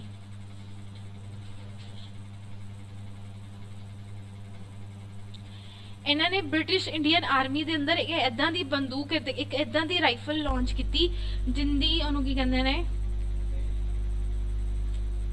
ਉਹਨੂੰ ਕੀ ਕਹਿੰਦੇ ਆ, ਕਾਰਟ੍ਰਿਜ ਨੂੰ ਕੀ ਕਹਿੰਦੇ ਆ ਪੰਜਾਬੀ ਚ? ਕਾਰਤੂਸ, ਕਾਰਤੂਸ ਨਾ, ਕਾਰਟ੍ਰਿਜ ਜਿਹੜਾ ਖਿੱਚਣਾ ਪੈਂਦਾ ਬੰਦੂਕ, ਮਤਲਬ ਉਸ ਟਾਈਮ ਤੇ, ਹੁਣ ਤਾਂ ਆਪਾਂ ਕੁਝ ਨਹੀਂ ਖਿੱਚਦੇ, ਕਾਰਤੂਸ ਹੁੰਦਾ ਸੀਗਾ ਨਾ, ਉਹ ਨਹੀਂ, ਉਹ ਘੋੜਾ ਤਾਂ ਉਹ ਹੋ ਗਿਆ, ਟ੍ਰਿਗਰ ਹੋ ਗਿਆ, ਕਾਰਤੂਸ ਹੁੰਦਾ ਸੀਗਾ ਬੇਸਿਕਲੀ। ਉਹ ਕਾਰਤੂਸ ਕੀ ਸੀਗਾ, ਉਹ ਪਹਿਲਾਂ ਮੂੰਹ ਨਾਲ ਖਿੱਚਣਾ ਪੈਂਦਾ ਸੀਗਾ, ਉਸ ਤੋਂ ਬਾਅਦ ਗਨ ਲੋਡ ਹੁੰਦੀ ਸੀਗੀ, ਫਿਰ ਉਹ ਬੰਦੂਕ ਮਤਲਬ ਮਾਰ ਸਕਦੇ ਹੋ, ਹਨਾ, ਤੁਸੀਂ ਗੋਲੀ ਚਲਾ ਸਕਦੇ ਹੋ ਉਸ ਤੋਂ ਬਾਅਦ। ਤਾਂ ਉਹ ਜਿਹੜਾ ਕਾਰਤੂਸ ਜਦੋਂ ਇੱਕ ਸੋਲਜਰ ਨੂੰ ਖਿੱਚਣੀ ਪੈਂਦੀ ਸੀਗੀ ਨਾ, ਤਾਂ ਉਹ ਬਣੀ ਹੋਈ ਸੀ ਗਾਏ ਤੇ ਪਿਗ ਦੀ ਚਰਬੀ ਨਾਲ। ਕਾਓ ਚਰਬੀ ਮਤਲਬ ਕਾਰਤੂਸ ਹੁੰਦਾ, ਚਰਬੀ ਵਾਲਾ ਕਾਰਤੂਸ, ਕਾਰਤੂਸ ਉਹੀ ਹੁੰਦਾ ਕਾਰਟ੍ਰਿਜ, ਠੀਕ ਹੈ। ਬੇਸਿਕਲੀ ਉਹ ਖਿੱਚਣਾ ਪੈਂਦਾ ਸੀਗਾ ਉਸ ਟਾਈਮ ਤੇ, ਉਹਦੀ ਕਹਿ ਲਓ ਕਿ ਉਹ ਸੀਲ ਨੂੰ ਜਿਹੜਾ ਖਿੱਚਣਾ ਪੈਂਦਾ ਸੀਗਾ, ਖਿੱਚ ਕੇ ਉਹਨੂੰ ਲੋਡ ਕਰਦੇ ਸੀਗੇ, ਗੋਲੀਆਂ ਭਰਦੇ ਸੀ, ਫਿਰ ਉਹ ਬੰਦੂਕ ਚੱਲਦੀ ਸੀਗੀ, ਠੀਕ ਹੈ। ਤਾਂ ਉਹ ਜਿਹੜੀ ਉਹ ਜਿੱਥੋਂ ਖਿੱਚਦੇ ਸੀਗੇ, ਜਿੱਥੇ ਬੰਦੇ ਦਾ ਮੂੰਹ ਲੱਗਦਾ ਸੀਗਾ, ਉਹ ਚੀਜ਼ ਕੀ ਸੀਗੀ? ਕਾਓ ਤੇ ਪਿਗ ਦੇ ਫੈਟ ਦੀ ਬਣੀ ਹੋਈ ਸੀਗੀ। ਤਾਂ ਬ੍ਰਿਟਿਸ਼ ਇੰਡੀਅਨ ਆਰਮੀ ਹੈ ਹੁਣ, ਜਿਹੜੀ ਭਾਰਤੀ ਸੈਨਾ ਹੈ, ਉਹਦੇ ਵਿੱਚ ਮੇਨਲੀ ਦੋ ਧਰਮਾਂ ਦੇ ਲੋਕ ਸੀਗੇ, ਹਿੰਦੂ ਤੇ ਮੁਸਲਿਮ, ਠੀਕ ਹੈ। ਚਾਹੇ ਉਹ ਹਿੰਦੂ ਹੈ ਚਾਹੇ ਸਿੱਖ ਹੈ, ਇਹਨਾਂ ਲਈ ਕੀ ਹੈ? ਗਾय हमारी माता है, ठीक है। सो ਉਹ ਕਾਓ ਦੀ ਚਰਬੀ ਨੂੰ ਕਿੱਦਾਂ ਖਾ ਸਕਦੇ ਹੈ, ਜਾਂ ਕਾਓ ਦੀ ਚਰਬੀ ਅਗਰ ਮੂੰਹ ਵੀ ਲੱਗਦਾ ਹੈ ਤਾਂ ਮੂੰਹ 'ਚ ਤਾਂ ਜਾ ਰਹੀ ਹੈ। ਪਿਗ ਜਿਹੜਾ ਸੂਅਰ ਹੈ, ਸੂਅਰ ਨੂੰ ਜਿਹੜੇ ਮੁਸਲਿਮ ਨੇ ਉਹ ਬਹੁਤ ਗਲਤ ਮੰਨਦੇ ਹੈ, ਉਹਨਾਂ ਲਈ ਸੂਅਰ ਸਭ ਤੋਂ ਮਤਲਬ ਕਿ ਸਭ ਤੋਂ ਕਹਿ ਲਓ ਕਿ ਸਭ ਤੋਂ ਗੰਦੀ ਚੀਜ਼ ਹੈ, ਠੀਕ ਹੈ। ਤਾਂ ਦੋਨੋਂ ਜਿਹੜੇ ਧਰਮ ਸੀਗੇ, ਦੋਨਾਂ ਦੇ ਲੋਕਾਂ ਨੂੰ ਪ੍ਰੋਬਲਮ ਸੀਗੀ, ਤੇ ਇਹ ਜਿਹੜਾ ਬਣਿਆ ਉਹ ਇਮੀਡੀਏਟ ਰੀਜ਼ਨ ਬਣਿਆ। ਦੂਸਰਾ, ਆਰਮੀ ਦੇ ਅੰਦਰ ਇੱਕ ਉੜਦੀ ਅਫਵਾਹ ਫੈਲ ਗਈ ਸੀਗੀ ਕਿ ਜਿਹੜਾ ਆਰਮੀ ਦੇ ਸੋਲਜਰਸ ਨੂੰ ਰੋਟੀ ਖਵਾਈ ਜਾਂਦੀ ਹੈ ਨਾ, ਜਿਹੜੇ ਆਟੇ ਦੀ ਰੋਟੀ ਖਵਾਈ ਜਾਂਦੀ ਹੈ, ਉਹ ਆਟੇ ਦੇ ਅੰਦਰ ਹੱਡੀਆਂ ਦਾ ਚੂਰਾ ਮਿਕਸ ਕੀਤਾ ਜਾਂਦਾ ਹੈ, ਜਾਨਵਰਾਂ ਦੀ ਹੱਡੀਆਂ ਦਾ ਚੂਰਾ। ਹੱਡੀਆਂ ਦਾ ਚੂਰਾ ਵੀ ਵਾਈਟ ਹੀ ਬਣੇਗਾ, ਆਟਾ ਵੀ ਵਾਈਟ ਹੀ ਹੈ। ਤੇ ਇੱਕ ਅਫਵਾਹ ਫੈਲ ਗਈ ਸੀਗੀ ਸੋਲਜਰਸ ਦੇ ਅੰਦਰ ਕਿ ਇਹ ਆਟੇ ਦੇ ਅੰਦਰ ਹੱਡੀਆਂ ਦਾ ਚੂਰਾ ਮਿਕਸ ਹੁੰਦਾ ਹੈ। ਤਾਂ ਇੰਡੀਅਨ ਉਸ ਟਾਈਮ ਤੇ, ਅੱਜ ਤਾਂ ਇੰਡੀਅਨ ਪੋਪੂਲੇਸ਼ਨ ਬਹੁਤ ਜ਼ਿਆਦਾ ਮਤਲਬ ਚਿਕਨ ਮੀਟ ਐਂਡ ਆਲ ਖਾਣ ਲੱਗ ਪਈ ਹੈ, ਉਸ ਟਾਈਮ ਤੇ ਮੈਜੋਰਿਟੀ ਆਫ ਇੰਡੀਅਨ ਪੋਪੂਲੇਸ਼ਨ ਕੀ ਸੀਗੀ? ਵੈਜੀਟੇਰੀਅਨ, ਠੀਕ ਹੈ। ਤਾਂ ਇਹ ਚੀਜ਼ ਨੇ ਲੋਕਾਂ ਨੂੰ ਕਹਿੰਦੇ ਬਾਕੀ ਸਾਰਾ ਕੁਝ ਠੀਕ ਹੈ, ਪਰ ਇਹ ਤਾਂ ਬਹੁਤ ਹੀ ਜ਼ਿਆਦਾ ਸਾਡੇ ਵਾਸਤੇ ਕੀ ਹੈ? ਗਲਤ ਹੈ। ਇਹ ਚੀਜ਼ ਅਸੀਂ ਸਹਿਣ ਨਹੀਂ ਕਰ ਸਕਦੇ। ਤੀਸਰਾ ਇੰਪੋਰਟੈਂਟ ਫੈਕਟਰ ਆਰਮੀ ਦਾ ਕੀ ਸੀਗਾ ਕਿ ਉਸ ਟਾਈਮ ਤੇ ਲੋਕਾਂ ਦੇ ਅੰਦਰ ਇੱਕ ਅੰਧ ਵਿਸ਼ਵਾਸ ਕਹਿ ਲਓ ਵੈਸੇ, ਜਾਂ ਲੋਕਾਂ ਦੇ ਅੰਦਰ ਇੱਕ ਇਹ ਵਿਸ਼ਵਾਸ ਸੀਗਾ ਕਿ ਅਗਰ ਕਿਸੇ ਨੇ ਸਮੁੰਦਰ ਕ੍ਰਾਸ ਕਰ ਲਿਆ ਨਾ, ਮੰਨ ਲਓ ਕੋਈ ਵੀ ਆਦਮੀ ਆ, ਅੱਜ ਤਾਂ ਆਪਾਂ ਪਲੇਨ ਤੇ ਘੁੰਮਣ ਦੇ ਸੁਪਨੇ ਵੇਖਦੇ ਆ ਕਿ ਹਾਂ ਆਪਾਂ ਦੂਜੀ ਕੰਟਰੀ 'ਚ ਟਰੈਵਲ ਕਰਨਾ ਚਾਹੁੰਦੇ ਆ, ਐਰੋਪਲੇਨ ਤੇ ਬਹਿ ਕੇ ਦੂਜੀ ਕੰਟਰੀ 'ਚ ਟਰੈਵਲ ਕਰਾਂਗੇ ਤਾਂ ਸਮੁੰਦਰ ਤਾਂ ਕ੍ਰਾਸ ਕਰਾਂਗੇ ਹੀ ਕਰਾਂਗੇ। ਪਰ ਉਸ ਟਾਈਮ ਤੇ ਮੰਨਿਆ ਜਾਂਦਾ ਸੀਗਾ ਕਿ ਅਗਰ ਕਿਸੇ ਨੇ ਸਮੁੰਦਰ ਕ੍ਰਾਸ ਕਰ ਲਿਆ ਤਾਂ ਉਹਦਾ ਧਰਮ ਖਤਮ ਹੋ ਜਾਂਦਾ ਹੈ। ਅਗਰ ਤੁਸੀਂ ਸਮੁੰਦਰ ਦੇ ਉੱਤੋਂ ਲੰਘ ਗਏ ਤਾਂ ਤੁਹਾਡਾ ਧਰਮ ਖਤਮ ਹੋ ਜਾਏਗਾ। ਤਾਂ ਇੰਡੀਅਨਸ ਲਈ ਤਾਂ ਧਰਮ ਹੀ ਸਭ ਕੁਝ ਹੈ। ਤਾਂ ਇਹ ਵੀ ਬਹੁਤ ਉਹ ਚੀਜ਼ ਸੀਗੀ, ਕਿਉਂਕਿ ਬ੍ਰਿਟਿਸ਼ ਇੰਡੀਅਨ ਸੋਲਜਰਸ ਨੂੰ ਇਹ ਭੇਜ ਦਿੰਦੇ ਸੀਗੇ ਇੱਧਰ ਉੱਧਰ, ਤਾਂ ਵਾਇਆ ਸ਼ਿਪ ਹੀ ਜਾਣਾ ਉਦੋਂ ਤਾਂ, ਬਟ ਅਗਰ ਸਮੁੰਦਰੀ ਜਹਾਜ਼ ਤੇ ਜਾ ਰਹੇ ਹਾਂ ਤਾਂ ਵੀ ਆਪਣਾ ਧਰਮ ਜਿਹੜਾ ਹੈ ਉਹ ਭ੍ਰਸ਼ਟ ਹੋ ਜਾਏਗਾ। ਤਾਂ ਇਹ ਕੁਝ ਇਮੀਡੀਏਟ ਰੀਜ਼ਨਸ ਬਣੇ ਕਿੰਨੇ 1857 ਦੇ ਰਿਵੋਲਟ ਦੇ। ਫਿਰ ਕੀ ਸੀਗਾ, ਆਰਮੀ ਜਿਹੜੇ ਇਹਨਾਂ ਦੀਆਂ ਬਟਾਲੀਅਨ ਸੀਗੀਆਂ ਉਹਨਾਂ ਨੇ ਇਕੱਠਾ ਹੋਣਾ ਸ਼ੁਰੂ ਕੀਤਾ ਹੌਲੀ ਹੌਲੀ। 1857 ਦਾ ਜਿਹੜਾ ਰਿਵੋਲਟ ਹੈ ਉਹ ਬੇਸਿਕਲੀ ਸਭ ਤੋਂ ਪਹਿਲਾਂ ਜਿਹੜਾ ਕਿਹਨਾਂ ਨੇ ਸਟਾਰਟ ਕੀਤਾ ਸੀਗਾ?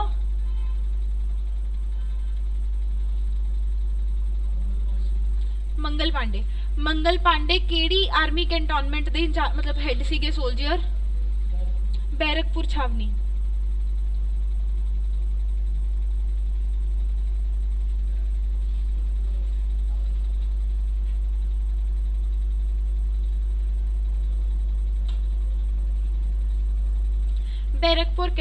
ਬੈਰਕਪੁਰ ਕੈਂਟ ਦੇ ਹੈਡ ਸੋਲਜਰ ਸੀਗੇ। ਇਹਨਾਂ ਨੇ ਆਦੇ ਨੀਚੇ ਵਾਲੇ ਜਿੰਨੇ ਵੀ ਸੋਲਜਰ ਸੀਗੇ ਉਹਨਾਂ ਨੂੰ ਇਕੱਠਾ ਕੀਤਾ ਤੇ ਇੱਕ ਕ੍ਰਾਂਤੀ ਕਰਨ ਦੀ ਕੋਸ਼ਿਸ਼ ਕੀਤੀ। ਇਹਨਾਂ ਨੇ ਕੀਤੀ ਸੀਗੀ ਮਾਰਚ 1857 'ਚ ਕੋਸ਼ਿਸ਼। ठीक है। पर 8 अप्रैल ਨੂੰ ਇਹਨਾਂ ਨੂੰ फांसी दे दी गई क्योंकि इन्होंने सबनों इकट्ठा करके अंग्रेज़ों के खिलाफ एक क्रांति शुरू करने की कोशिश की सी, एक अंदोलन शुरू करने की कोशिश की सी। तो इन्होंने फांसी दी। जो मंगल पांडे नूं फांसी दी तो सोल्जर्स होर ज़्यादा भड़क गए। अंग्रेज़ों को यह लग्या सीगा कि एक अद्धे बंदे नूं फांसी टंगांगे सारे चुप होके बह जाएंगे, मतलब ये सहम जाएंगे कि ये की हो गया, जो असीं कुछ करने की कोशिश की तो सानू भी फांसी ना दे देन। सोचा अंग्रेज़ों ने ये सीगा, बट एक्चुअली की हो गया कि सारे सोल्जर्स होर ज़्यादा इकट्ठे होने शुरू हो गए। बैरकपुर किहड़ी स्टेट विच पैंदा है? वेस्ट बंगाल। बैरकपुर बंगाल च पैंदा।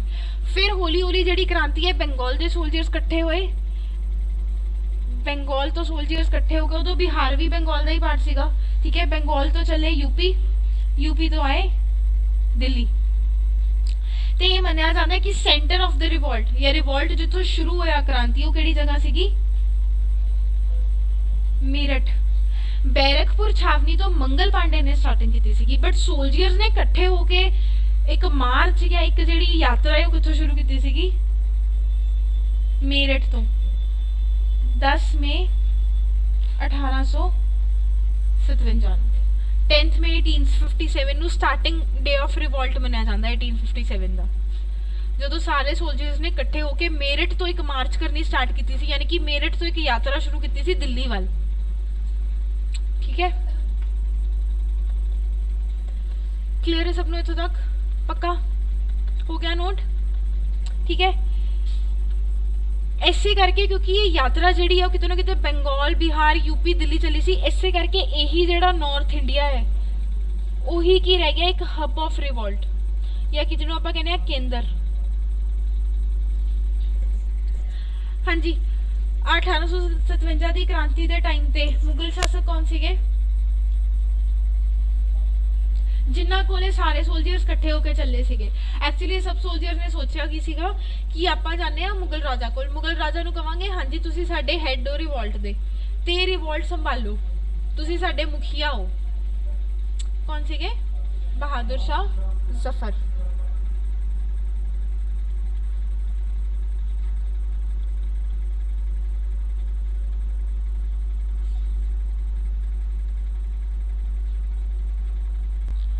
लेकिन बहादुर शाह जी भी इन्हों धोखा दे गए। धोखा कि दे गए? जो ये लोग जो ये 1857 वाले रिवोल्ट से बहादुर शाह की उम्र बहुत ज्यादा सी, वो बेचारा सीगा बुढ़ा।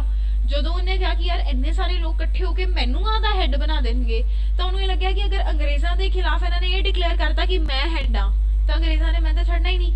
बहादुर शाह जफर लुक के बह गया सीगा। क्वेश्चन ये भी आता है कि 1857 के रिवोल्ट से बहादुर शाह जफर कितने लुक के बह गया सीगा लोगों तो, जो उन्होंने पता लग्या कि लोग मेरे को आ रहे हैं तो ये लोग कितने बह जाता है?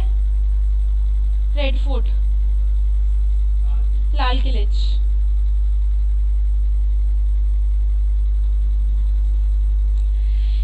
अच्छा लाल किला किन्ने बनवाया सी? शाहजहां ने। जामा मस्जिद दिल्ली वाली ते लाल किला ये दोनों शाहजहां ने बनवाए थे, ताजमहल भी। ठीक है, तो ये लाल किले के अंदर जाके बह जाता है। इस तो पहला कि लोग इनू लभन उस तो पहले अंग्रेज इनू लभ लेंदे है, अंग्रेज इनू कैद करके रख लेंदे है ते 1857 के रिवोल्ट तो बाद इनू देश निकाला ही दे दिता जाता है। तो अल्टीमेटली मुगल शासक इस तो बाद खत्म है। आखिरी मुगल राजा बहादुर शाह जफर है। ठीक है, लोग इन्हें तक पहुंच ही नहीं पाते, उस तो पहले अंग्रेज पहुंच जाते हैं। ठीक है, हुण अगला जिहड़ा अपने कोल इंपॉर्टेंट क्वेश्चन आंदा है कि किहड़े रीजन का कौन हैड सीगा। मतलब जिद्दां आपां कहा कि यूपी वाले एरिया च, बंगाल वाले एरिया च जिहड़े सीगे main centres of the revolt बने, क्योंकि इत्थे इत्थों दे सोल्जर्स ने जिहड़ा इकट्ठे होके वधना शुरू किया सीगा। तो हर जगह ते हर सिटी का एक वखरा हैड जिन्हें उत्थों दे रिवोल्ट नूं लीड किया, रिवोल्ट नूं हैड किया। तो कई बार जिहड़ा पूछ लिया जाता है। ठीक है, सब तो पहले हाँ जी झांसी लक्ष्मीबाई,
इंपॉर्टेंट। उस तो बाद एक जो अपने को इंपॉर्टेंट क्वेश्चन आता है पेपर च, एक तो आता दिल्ली।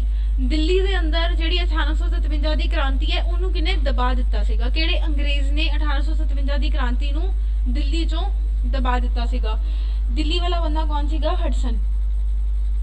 ये सारे ना याद करियो, सारे इंपॉर्टेंट नहीं है। दिल्ली वाला क्वेश्चन आता है पेपर च। हडसन लेन भी यही है दिल्ली, एक एरिया है जिसका नाम है हडसन लेन। दिल्ली यूनिवर्सिटी के जिन्ने कैफेज ने ना इंपॉर्टेंट ਜਿਹੜੇ ਵਧੀਆ कैफेज ने वो सारे ਇੱਕੋ सड़क ਤੇ ਨੇ, हडसन लेन। ठीक है, तो ਇਹਨਾਂ ਦੇ ਨਾਮ ਤੇ है हडसन लेन। एक पूछा ਜਾਂਦਾ है झांसी की रानी। झांसी की रानी नाल ਕਿਹੜੇ अंग्रेज ने रिवोल्ट ਕੀਤਾ ਸੀਗਾ? ਤਾਂ ਉਹਨਾਂ ਦਾ ਨਾਮ ਸੀਗਾ ਹਗਰੋਜ਼।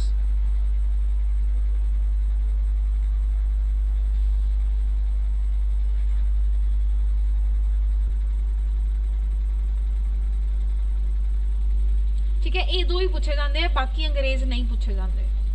मेन इन्हों ने दबा दिता सीगा क्रांति नूं आधे आधे इलाके च, जिथे जिथे जिद्दां ये आपां किते जिन्हां नूं इंडियन आर्मी का हैड बनाया गया सीगा, ये वो लोग ने जिन्हां नूं अंग्रेज आर्मी ने जिन्हां ने लीड किया, ते इन्हां ने आधी आधी जगह ते रिवोल्ट नूं सप्रेस करता सी, क्योंकि अल्टीमेटली तो क्रांति दबाई दी गई सीगी। ठीक है, तो क्रांति नूं खत्म कर दिता गया सीगा। हगरोज ने कई बार पेपर च क्वेश्चन ये भी आ जाता है कि अंग्रेज़ों ने एक स्टेटमेंट दी सी कि सानू इदा लगता है कि अगर इंडिया वालों अगर किसी मर्द ने सानू फाइट दी है ना, अगर किसी इंसान ने सानू एक्चुअली मर्दा तरह फाइट दी है, तो सिर्फ इक्को बंदा सीगा, वो झांसी की रानी। वो कहते वो एक लेडी सीगी, पर उन्हें इदा फाइट किया है कि असी मर्दा नू भी भुल गए, कि मतलब इन्नी ज़्यादा जबरदस्त उन्होंने सानू टक्कर दी है। तो कई बार आता कि ये स्टेटमेंट किहड़े अंग्रेज़ ने दी सी, तो भी हगरोज ने दी सी, कि चाहे हगरोज ने झांसी की रानी नू हरा जरूर दिता सीगा रिवोल्ट के अंदर, पर उन्होंने फिर भी ये स्टेटमेंट दी सी कि अगर कोई बंदा एक्चुअली किसी ने फाइट दी है तो कौन है? झांसी की रानी। ठीक है, लक्ष्मी बाई ने। तो हगरोज का नाम इस करके इंपॉर्टेंट हो जाता है, दिल्ली च हडसन का नाम इंपॉर्टेंट हो जाता है। बाकी नहीं भी याद करने या नहीं भी याद रहते तो इट्स ओके, उन्होंने कभी कोई क्वेश्चन नहीं आया।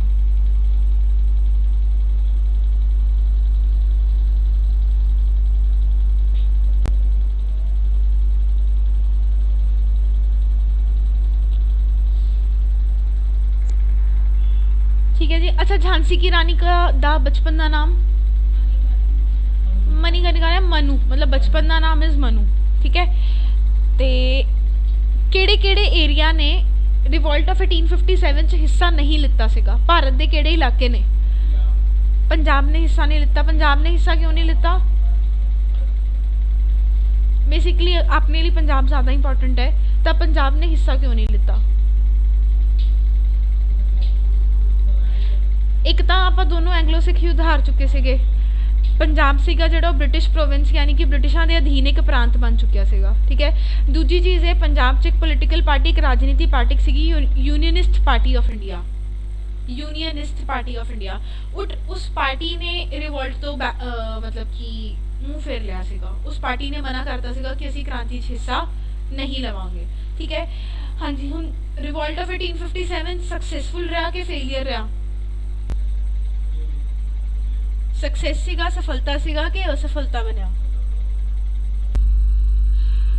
अगर अंग्रेज़ों की वर्डिंग च लैके चलीए तो असफलता सीगा, क्योंकि उन्होंने तो क्रांति दबाती आपदे वालों, उन्होंने तो क्रांति खत्म करती।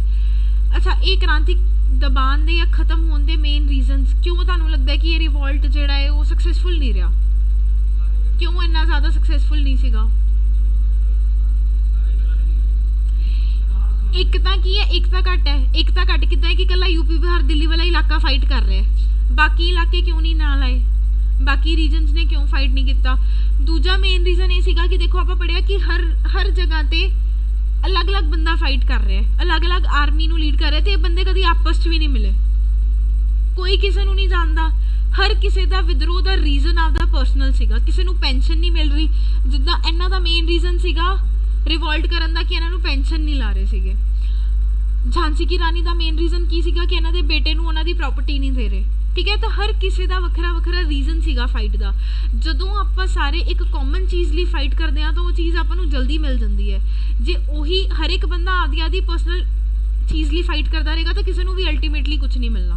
तो उही चीज़ इन्हां नाल हुई, किसी नू हर कोई आपदे सैल्फ ली आपदे मतलब की फाइट करता रहा। दूसरा चीज़ इन्हां आपस च कोई कोऑर्डिनेशन नहीं सीगा, क्योंकि बेगम हसरत महल कभी झांसी की रानी नूं नहीं मिली, झांसी की रानी कभी खान बहादुर नूं नहीं मिली।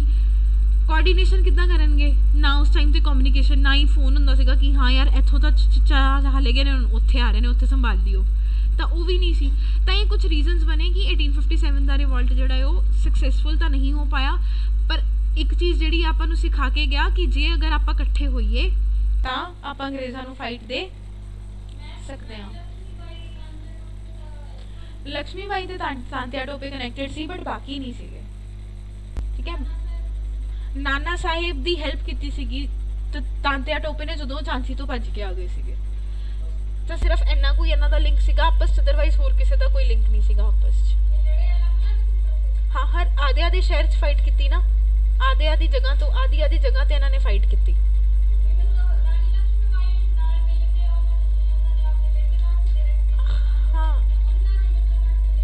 उन्होंने मतलब नहीं लड़े सीगे तांतिया टोपे लक्ष्मी बाई के रीजन नाल ही उन्होंने जी फाइट शुरू की सीगी, उन्होंने करके, ठीक है। हुण 1857 की क्रांति का जो रिजल्ट निकल के आया, रिजल्ट की आया कि हुण ब्रिटिश सरकार नूं, इंग्लिश ईस्ट इंडिया कंपनी कर रही सी ना, जो इंडिया च कर रही सी, उत्थे जिहड़ी ब्रिटेन के अंदर सरकार बैठी सी, उन्होंने लग्या कि अज इंडियंस इन्ने कु इकट्ठे हुए ने तो साडे लई इन्नी वड्डी क्रांति जनरेट होगी। अगर किते ज़्यादा हिंदुस्तानी इकट्ठे हो जाते तो फिर की हुंदा, अगर कल नूं पूरा इंडिया ही इकट्ठा हो जाए तो फिर की करांगे, फिर तो सानू भजा देंगे। तो जे इन्होंने सानू भजाता तो साडा बनेगा की, क्योंकि असी पैसे सब तो ज़्यादा कित्थों कमा रहे हैं, इंडिया तो फिर 1857 के रिवोल्ट तो बाद केड़ा एक्ट गया, केड़ा कानून पास किया गया, government of India act 1858।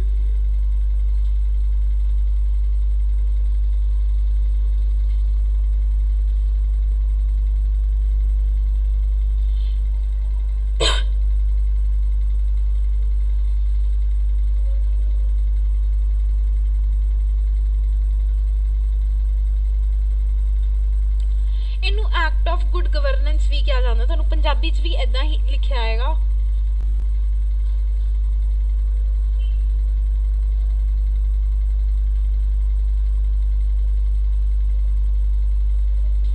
Governance का मतलब की होंदा है, किसी भी देश के बेसिकली प्रशासन नू चलाना, ठीक है, दैट इज गवर्नेंस। तो 1858 के एक्ट तो बाद अंग्रेज़ों ने इंडिया की प्रशासन नू चलाने का जिहड़ा तरीका है वो बदल लिया सीगा, उन्होंने चंगा कर लिया सीगा। इस करके क्या जाता है, इनू एक्ट ऑफ गुड गवर्नेंस, कई बार पेपर्स क्वेश्चन आ जाता है, इन्होंने चो केड़ा एक्ट जिहड़ा है उन्होंने एक्ट ऑफ गुड गवर्नेंस के नाम नाल भी जानिया जाता है, ठीक है। तो केड़ा एक्ट सीगा, गवर्नमेंट ऑफ इंडिया एक्ट 1858 वाला। हुण इहदे नाल जिहड़ा सब तो महत्वपूर्ण चेंज आया वो की आया, हुण governor general of India the, governor general जिहड़ा भारत सीगा उनकी उपाधि नू बदल के की करता, ठीक है, गवर्नर जनरल है, समझियो, गवर्नर जनरल ऑफ इंडिया की उपाधि नू बदल के की करता, वाइस रॉय। ते भारत दे पहले वाइस रॉय कौन बने फिर, लॉर्ड कैनिंग।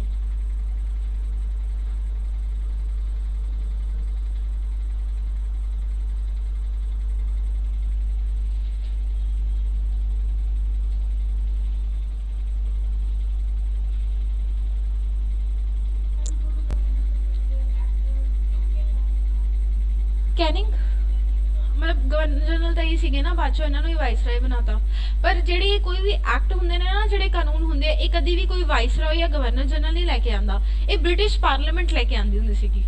जेडे ब्रिटेन के अंदर उन्होंने सरकार बैठी है ना, उत्थे जेडी उन्हों दा संसद चल रहा है, वो सारे एक्ट लैके आ रहे हैं, ये नहीं लैके आंदे सीगे वाइस रॉय या गवर्नर जनरल।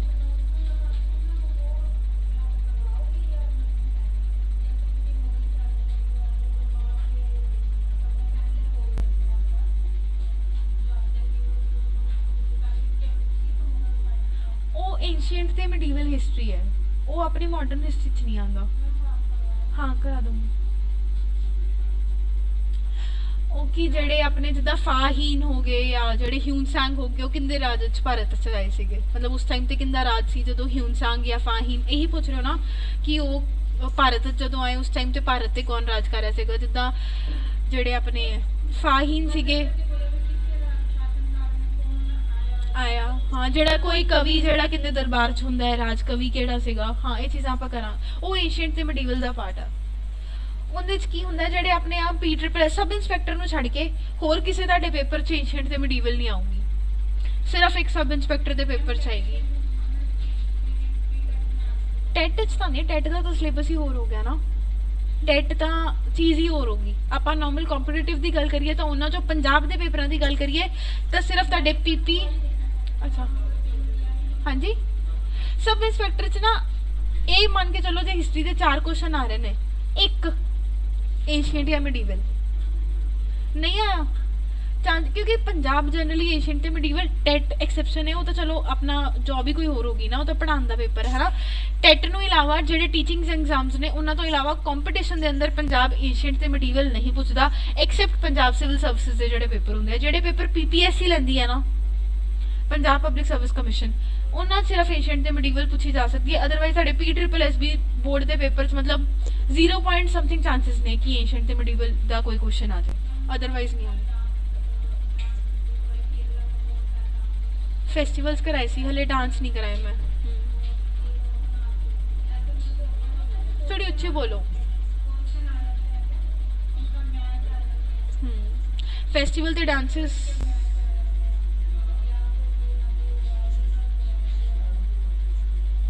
टेट का सिलेबस हल्का जा, मतलब ज़्यादा तो नहीं मैं कहूँगी टेट च तां, पर जेड़ा टेट का पेपर 1 हुंदा है उहदे च तां जीके आंदी नहीं। टेट टेट इत्थे बैच चलदा सी, मैं पढ़ाई नहीं टेट च जीके, मेरी क्लास ही नहीं हुंदी सी। क्यों? साइकोलॉजी, साइको, इंग्लिश, मैथ्स, अच्छा EVS के पार्ट च, पर उनदे हिस्ट्री हुस्ट्री नहीं आती।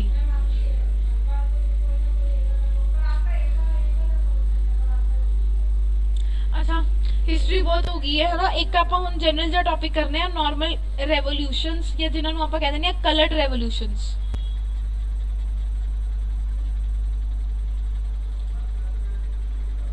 हाँ जी, करंट अफेयर्स बुक,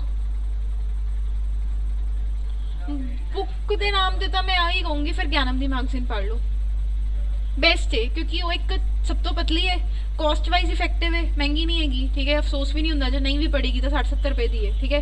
तो दूसरी चीज़ है कि कंपाइलेशन के तौर पर सब तो ईजीएस्ट है पढ़नी, तो बुक तो ज्ञानम ही है। बाकी ऑनलाइन तो फिर बहुत सारे सोर्सेज ने, वो तो तुम जितों मर्जी पढ़ सकते हो। अगर फिजिकल फॉर्म च पढ़ने हैं या तो किसी ऑनलाइन इंस्टीट्यूट के जिदा कोई वो कढ़ा लो PDF, ज्ञानम बाकी बेटर है, बाकी ना लैंग्वेज भी उन्होंने ईजी है, तो उन्होंने क्वेश्चन भी ठीक होंगे, ठीक है। कलर्ड रेवोल्यूशन की गल करिए तो मेनली जिदा आप पढ़िए ना green revolution, white revolution, yellow revolution, तो पेपर क्वेश्चन कई बार इदा आ जाते हैं ग्रीन रेवोल्यूशन किस चीज़ की है, वाइट किस चीज़ की होंगी है, ठीक है, तो वो चीज़ आ। हाँ जी, ग्रीन रेवोल्यूशन या जिन्होंने आप हरित क्रांति कह दें, किहड़ी चीज़ नाल संबंध रखती है, कनक।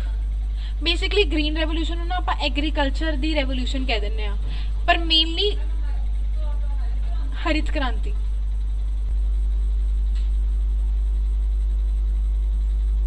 एग्रीकल्चर दे अंदर मेनली वीट, कनक, ठीक है। हुन ग्रीन रेवोल्यूशन दे 2 इंपॉर्टेंट क्वेश्चन आते हैं, फादर ऑफ ग्रीन रेवोल्यूशन, ये इंडिया दे फादर ऑफ ग्रीन रेवोल्यूशन अलग ने, वर्ल्ड दे दुनिया दे फादर ऑफ ग्रीन रेवोल्यूशन अलग ने, क्योंकि पहला ही कंसैप्ट दुनिया से आया सीगा मैक्सीको नाम के देश च, मैक्सीको तो भारत ने कंसैप्ट चक्या सीगा, ठीक है। तो इंडिया के अंदर, हाँ जी, भारत के अंदर कौन है फादर ऑफ ग्रीन रेवोल्यूशन, हरित क्रांति के पितामह, कभी नहीं पढ़ा किसी ने, MS स्वामीनाथन।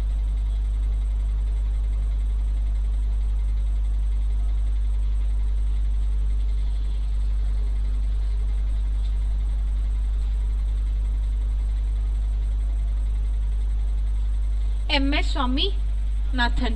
ते दुनिया दे कौन ने, नॉर्मन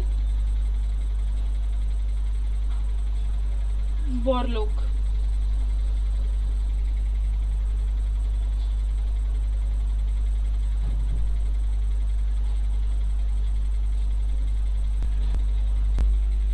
ठीक है, क्वेश्चन नु पेपर च ध्यान नाल पढ़ियो, ऑप्शंस तुहानू दोनों आनगियां।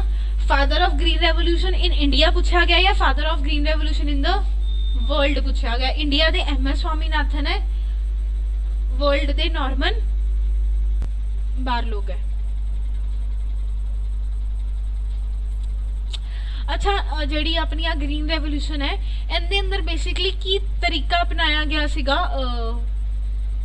कनक दी जेडी प्रोडक्शन है उन्होंने वधाउण दा।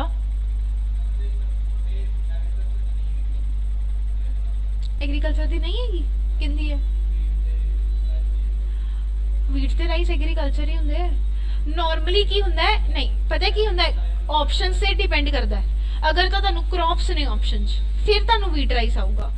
हो सकता है कि तुहानू ऑप्शंस ही इदां दे आन, एग्रीकल्चर मिल्क प्रोडक्शन वो चीज़ां अलग होंदियां। बहुत क्वेश्चन आए हैं जिन्हां दे अंदर सीधा सीधा ऑप्शन च एग्रीकल्चर ही है। ठीक है, तो डिपेंड करता तुहाडे ऑप्शंस ते कि तुहानू फसलों के नाम दिते गए है या तुहानू एक मतलब मोटी मोटी जिहड़ी ऑप्शन दी गई है, फिर एग्रीकल्चर खेतीबाड़ी भी किते किते ऑप्शन है। हाँ जी, तरीका की अपनाया गया सीगा कनक दी या चावल की फसल नू वधाउण दा। एक तो फर्टिलाइजर ते पेस्टिसाइड्स यूज करने स्टार्ट किए सीगे आपां। दूसरी चीज़ ये है, एक तरह के बीज, एक सीड्स यूज किए गए सीगे जिन्हां दा नाम सीगा HYV सीड्स। कई बार पेपर के अंदर HYV की फुल फॉर्म पूछ ली जाती है। की फुल फॉर्म है?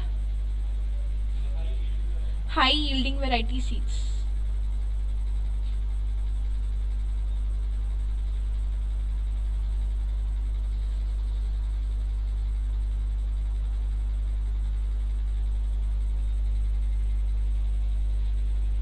यील्ड का मतलब होता है प्रोडक्शन, उत्पादन।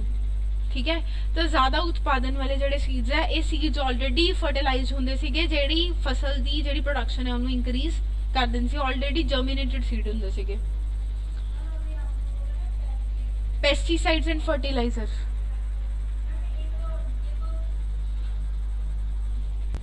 कीटनाशक बेसिकली पेस्टिसाइड्स।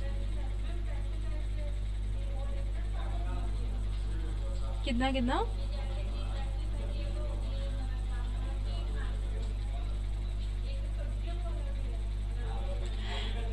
देखो, फर्टिलाइजर ते पेस्टिसाइड थोड़ा डिफरेंस होंदा है। फर्टिलाइजर होंदे है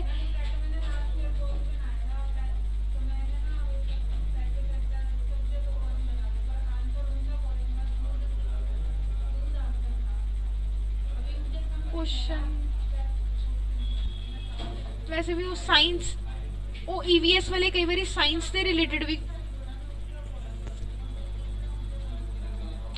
हाँ जी, वाइट रेवोल्यूशन केड़ी चीज नाल एसोसिएटेड है? वाइट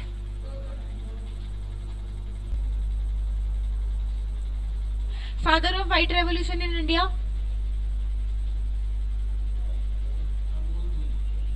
अमूल दूध फादर है वो।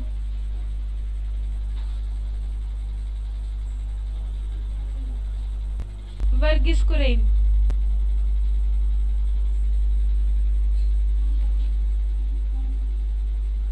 केड़ा क्वेश्चन? अच्छा, पेस्चराइजेशन की वरतों। अरे पेस्चराइजेशन एक मैथड है। ठीक है, पेस्चराइजेशन का वो उन्होंने कहा कि किस चीज़ लिए उन्हें यूज किया जाता है। पेस्चराइजेशन होंगे जो आप दुध उबालने हैं ना, वो तरीके का नाम है पेस्चराइजेशन। पेस्चराइजेशन का मतलब ये होंगे कि एक लिक्विड नू इस तरह नाल हीट करो, उन्होंने इन्ना को गर्म करो कि जेडे भी उन्हें बैक्टीरिया या कोई भी जी गलत चीज़ है वो इवेपोरेट होके चली जाए, तो एंड ते आपां नू जो दुध है वो साफ सुथरा मिल जाए। ठीक है, तो पेस्चराइजेशन जो मैथड है उनका खोज ही सिर्फ दुध नू उबालने लिए की गई सी। ठीक है, तो वो चीज़ है कि पेस्चराइजेशन की वरतों किस चीज़ लिए की जाती है, तो वो दुध ही उबालिया जाता है पेस्चराइजेशन। हाँ जी, ठीक है, father of white revolution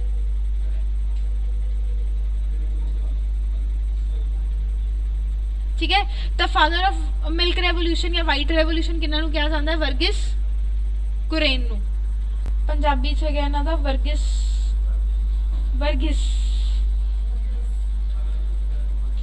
Kurien. Verghese Kurien India दे फादर ऑफ मिल्क रेवोल्यूशन या फादर ऑफ वाइट रेवोल्यूशन?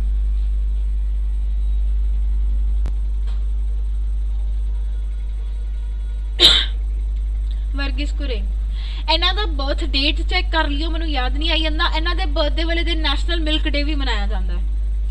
जिस दिन वर्गीस कुरेन का जन्मदिन होंदा ना, इस दिन नैशनल मिल्क डे राष्ट्रीय दूध दिवस भी मनाया जाता। मैनूं बर्थ डेट नहीं याद आ रही, चाहे गूगल कर लो, हुणे कर लो चाहे, ठीक है। फर्स्ट है किसी मंथ की पहली तारीख है, पर मैनूं डेट नहीं याद आ रही पक्का।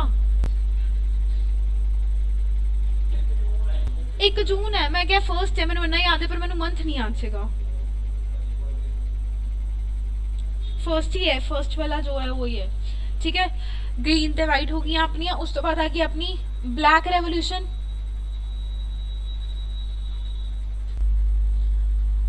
हाँ जी, काली क्रांति पेट्रोल या पेट्रोलियम प्रोडक्ट्स दी। पेट्रोल या पेट्रोल नाल बनन वाली जिन्ना भी चीज़ां होंदियां उन्हां दी प्रोडक्शन नूं इंक्रीज करन दी जिहड़ी काली क्रांति लेके आए सीगे। हाँ जी, ब्राउन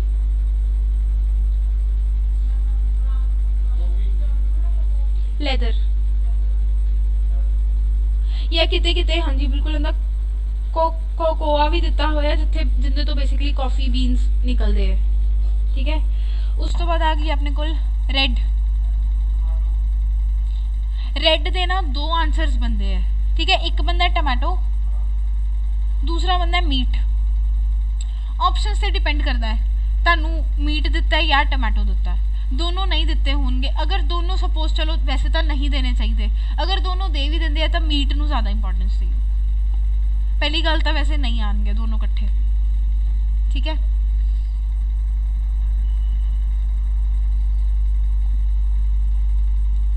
हाँ जी, येलो, हाँ जी, ऑयल सीड्स, हाँ खास करके मस्टर्ड, बाकी सारे ऑयल सीड्स इहदे च आ जाते येलो रेवोल्यूशन च। उस तो बाद आ गई अपनी, हाँ जी, ब्लू फिश। हाँ जी, फिश ली केड़ी आपां स्कीम शुरू की सीगी? ब्लू स्कीम नहीं, सरकार ने केड़ी स्कीम शुरू की सी? MSY। नाम की सीगा MSY दा? प्रधानमंत्री मत्स्य संपदा योजना, ठीक है, मत्स्य संपदा योजना। तो फिशली सीगी, हाँ जी, ग्रे फर्टिलाइजर्स, खाद आ गई अपनी। उस तो बाद अपनी एक रह गई पिंक। पिंक दे ना 3 आंसर्स ने अलग अलग जगह पे। हाँ जी, की क्या? फार्मास्यूटिकल्स, दवाइयाँ, ठीक है। एक तो है फार्मास्यूटिकल्स से ड्रग्स मतलब दवाइयाँ वाली ड्रग्स, ठीक है। फार्मास्यूटिकल्स एंड मेडिसिन, ठीक है। 3 आंसर्स बनते हैं, एक फार्मा, दूसरा अनियन, तीजा prawns. Prawns basically sea food है। झींगा है ना, झींगा कहते हैं इनू। फिश दे नाल ही जिद्दां फिश सी च हुंदी है, उदां ही प्रॉन्स भी सी एनीमल है, इनू खाधा जाता है, ठीक है।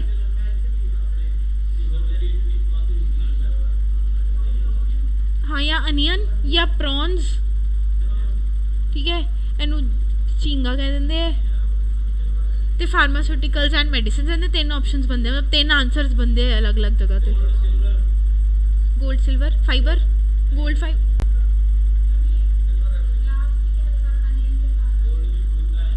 Prawns, PRAWN, prawn, AWN, prawn. झींगा ये जिदा मछली खाते हैं ना लोग, उदा ही प्रॉन भी एक सी एनीमल है जिन्होंने खाधा जाता है। पिंक कलर दे होंगे बेसिकली वो। गोल्डन दसो, हाँ ठीक है।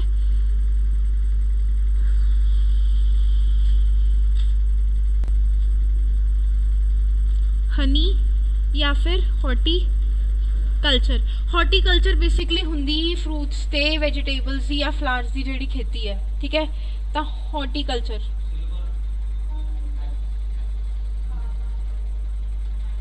ਫਾਰਮਾਸਿਊਟੀਕਲਸ ਦਵਾਈਆਂ ਹੁੰਦੀਆਂ, ਠੀਕ ਹੈ, ਉਹ ਵਾਲੀ ਇੰਡਸਟਰੀ ਨੂੰ ਆਪਾਂ ਫਾਰਮਾਸਿਊਟੀਕਲ ਇੰਡਸਟਰੀ ਕਹਿੰਦੇ ਆ, ਜਿੱਥੇ ਦਵਾਈਆਂ ਵੈਕਸੀਨ ਟੀਕੇ ਇਹ ਸਭ ਬਣਦਾ ਹੈ, ਉਹ ਇੰਡਸਟਰੀ ਜਿਹੜੀ ਹੈ ਉਦਯੋਗ ਹੈ ਉਹਨੂੰ ਫਾਰਮਾਸਿਊਟੀਕਲ ਇੰਡਸਟਰੀ ਕਹਿੰਦੇ ਆ। ਗੋਲਡਨ ਹੋ ਗਈ ਆਪਣੀ ਹਨੀ ਦੀ ਯਾਨੀ ਕਿ ਸ਼ਹਿਦ ਦੀ, ਤੇ ਹਾਰਟੀਕਲਚਰ ਦੀ, ਹਾਰਟੀਕਲਚਰ ਦਾ ਮਤਲਬ ਹੁੰਦਾ ਹੈ ਫੁੱਲ ਫਰੂਟ ਜਿਹੜੀਆਂ ਸਬਜ਼ੀਆਂ ਜਿਹੜੀਆਂ ਬੀਜੀਆਂ ਜਾਂਦੀਆਂ ਉਹਦੀ ਖੇਤੀ ਨੂੰ ਜਿਹੜੀ ਹੈ ਹਾਰਟੀਕਲਚਰ ਦਾ। ਐਗਰੀਕਲਚਰ ਹੁੰਦਾ ਹੈ ਫਸਲਾਂ ਜਿਹੜੀਆਂ ਆਪਣੀਆਂ ਕ੍ਰੌਪਸ ਹੁੰਦੀਆਂ ਉਹਨਾਂ ਲਈ। ਉਸ ਤੋਂ ਬਾਅਦ ਆ ਗਈ ਆਪਣੀ ਸਿਲਵਰ ਐਗਸ। ਅੱਛਾ 골ਡਨ ਫਾਈਬਰ ਕਿਹੜਾ ਹੁੰਦਾ ਹੈ? Jute. Silver fibre cotton. Silver fibre हो गया कॉटन। तो लास्ट अपनी रेवोल्यूशन में लगता होर तो कोई नहीं बची, राउंड रहेगी। राउंड कादी हुंदी है? पटैटो। अच्छा सरकार दी पटैटो तो याद आया, सरकार दी एक स्कीम सीगी जिंदा नाम सीगा टॉप स्कीम, या इनू टॉप्स कह देंगे ने या टॉप स्कीम कह देंगे। एस तो स्कीम है बेसिकली। एक केड़ी फसल दी उप मतलब प्रोडक्शन वधाउण लई स्कीम शुरू की सीगी? TOP scheme. Tomato onion potato, ठीक है, टॉप। तो जी टॉप स्कीम है वो कि फसलों की सी? टी तो टमाटो, ओ तो अनियन, पी तो पटैटो। पर रीसेंटली सरकार ने हुणे अनाउंस किया कि असीं टॉप स्कीम के अंदर सारिया फसलों इंकलूड करते हैं। शुरू ये हुई सी 3 फसलों लिए, हुण इहदे अंदर इंकलूड करती सारिया दी सारिया फसलां, बेसिकली सब्जियां वालियां, ठीक है। Tomato onion potato. हाँ जी, कल एक लिस्ट आई है हुरून लिस्ट। हुरून बेसिकली एक ऑर्गेनाइजेशन है, एक संस्था का नाम है, ठीक है। हुरून एक संस्था है जिन्हें एक लिस्ट जारी की है जिंदे उन्होंने भारत के सब तो वैल्थीएस्ट यानी कि भारत के सब तो अमीर बंदियां की लिस्ट सूची जी आपां नूं दित्ती है। तो भारत के सब तो अमीर इंसान अडानी, ठीक है। पहले अंबानी चल रहे थे बट करंटली कौन है? अडानी, ठीक है। हुण अडानी का आपां नूं नहीं पुछणगे ये कि हुरून लिस्ट के अकॉर्डिंग इंडिया की सब तो अमीर महिला कौन बनी है? कौन? अडानी दी? नहीं इंडियन ही तो पूछना है, इंडियन ही पूछेंगे। अच्छा हिंट देनी है, उन्होंने नवा एक स्टार्टअप मेकअप ब्रांड है जो बहुत मेकअप ऑनलाइन साइट है जो बहुत ज़्यादा चल रही है। मेकअप ब्रांड भी बना लिया वैसे, उन्होंने साइट भी है जी बहुत ज़्यादा चल रही है। कुड़ियां नूं तो पता होएगा, कुड़ी नहीं है, लेडी है बेसिकली। हाँ मतलब यंग नहीं है, मतलब ठीक है, मिडिल एज है, लाइक 35 to 40 एज ग्रुप के अंदर है, 32 to 40 वाले। मेकअप, अच्छा हाँ जी। अच्छा सब तो ज्यादा मेकअप इस टाइम केड़ी साइट तो मंगाया जा रहा है कुड़ियां वालों? कोई आइडिया नहीं, ऐसे कैसे? नायका तो सुनिया होगा, नायका ऑनलाइन, नायका दे हुंदा मेकअप आपदे प्रोडक्ट्स भी आन लग गए। पहला सिर्फ एक प्लेटफॉर्म सीगा जिद्दां मिंत्रा ऑनलाइन एक साइट है, उदा ही नायका भी पहला एक ऑनलाइन साइट सीगी। हुण तां इन्हां ने आपदे मेकअप ब्रांड दी बना मतलब एक मेकअप ब्रांड बनाता नायका दी जिहड़ी फाउंडर एंड CEO है फाल्गुनी नायर।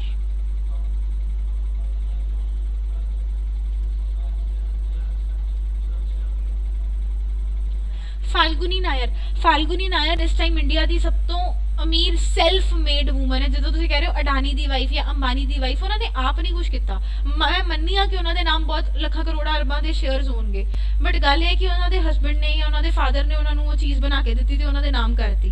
वो नहीं, she is India self made woman जिन्हें आप फाउंड मतलब नायका ब्रांड इन्हें ही लॉन्च किया, इन्हें शुरू किया, तो इस टाइम में सैल्फ मेड इंडिया की सब तो रिचेस्ट वूमन है, सब तो अमीर औरत है फाल्गुनी नायर।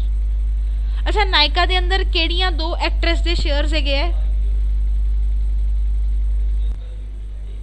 नायका कंपनी दे अंदर केड़ियां 2 फिल्मी हीरोइना दे शेयर्स ने? आलिया भट्ट ते कटरीना कैफ। क्योंकि रीसेंटली हुणे 2 महीने पहला दी गल है जो नायका ब्रांड शुरू होया सी, ज़्यादा पुराना नहीं गा, 2-3 साल पुराना ही है। जो इनकी फाउंडिंग हुई सी ते आलिया ते कटरीना ने इन्वेस्ट किया सीगा, उन्हां दे शेयर्स की वैल्यू 100 गुना वध गई है। तो होया सीगा कि उन्हां दी वर्थ भी इन्नी, मैनू वेख नहीं रही,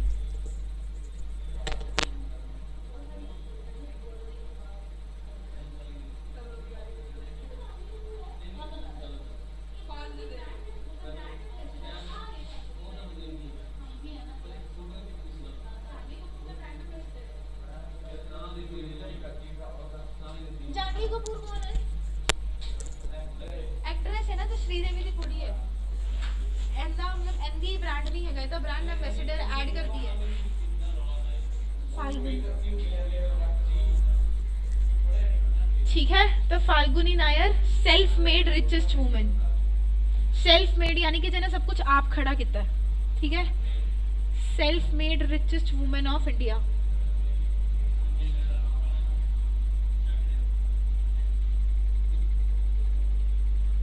हाँ जी, अच्छा दो स्कीमां ने, बस अगला लास्ट क्वेश्चन, सरकार दियां दो स्कीमां ने, एक उजाला ते एक उज्जवला, जल्दी जल्दी दस दो, उजाला किंदी है ते उज्जवला किंदी है?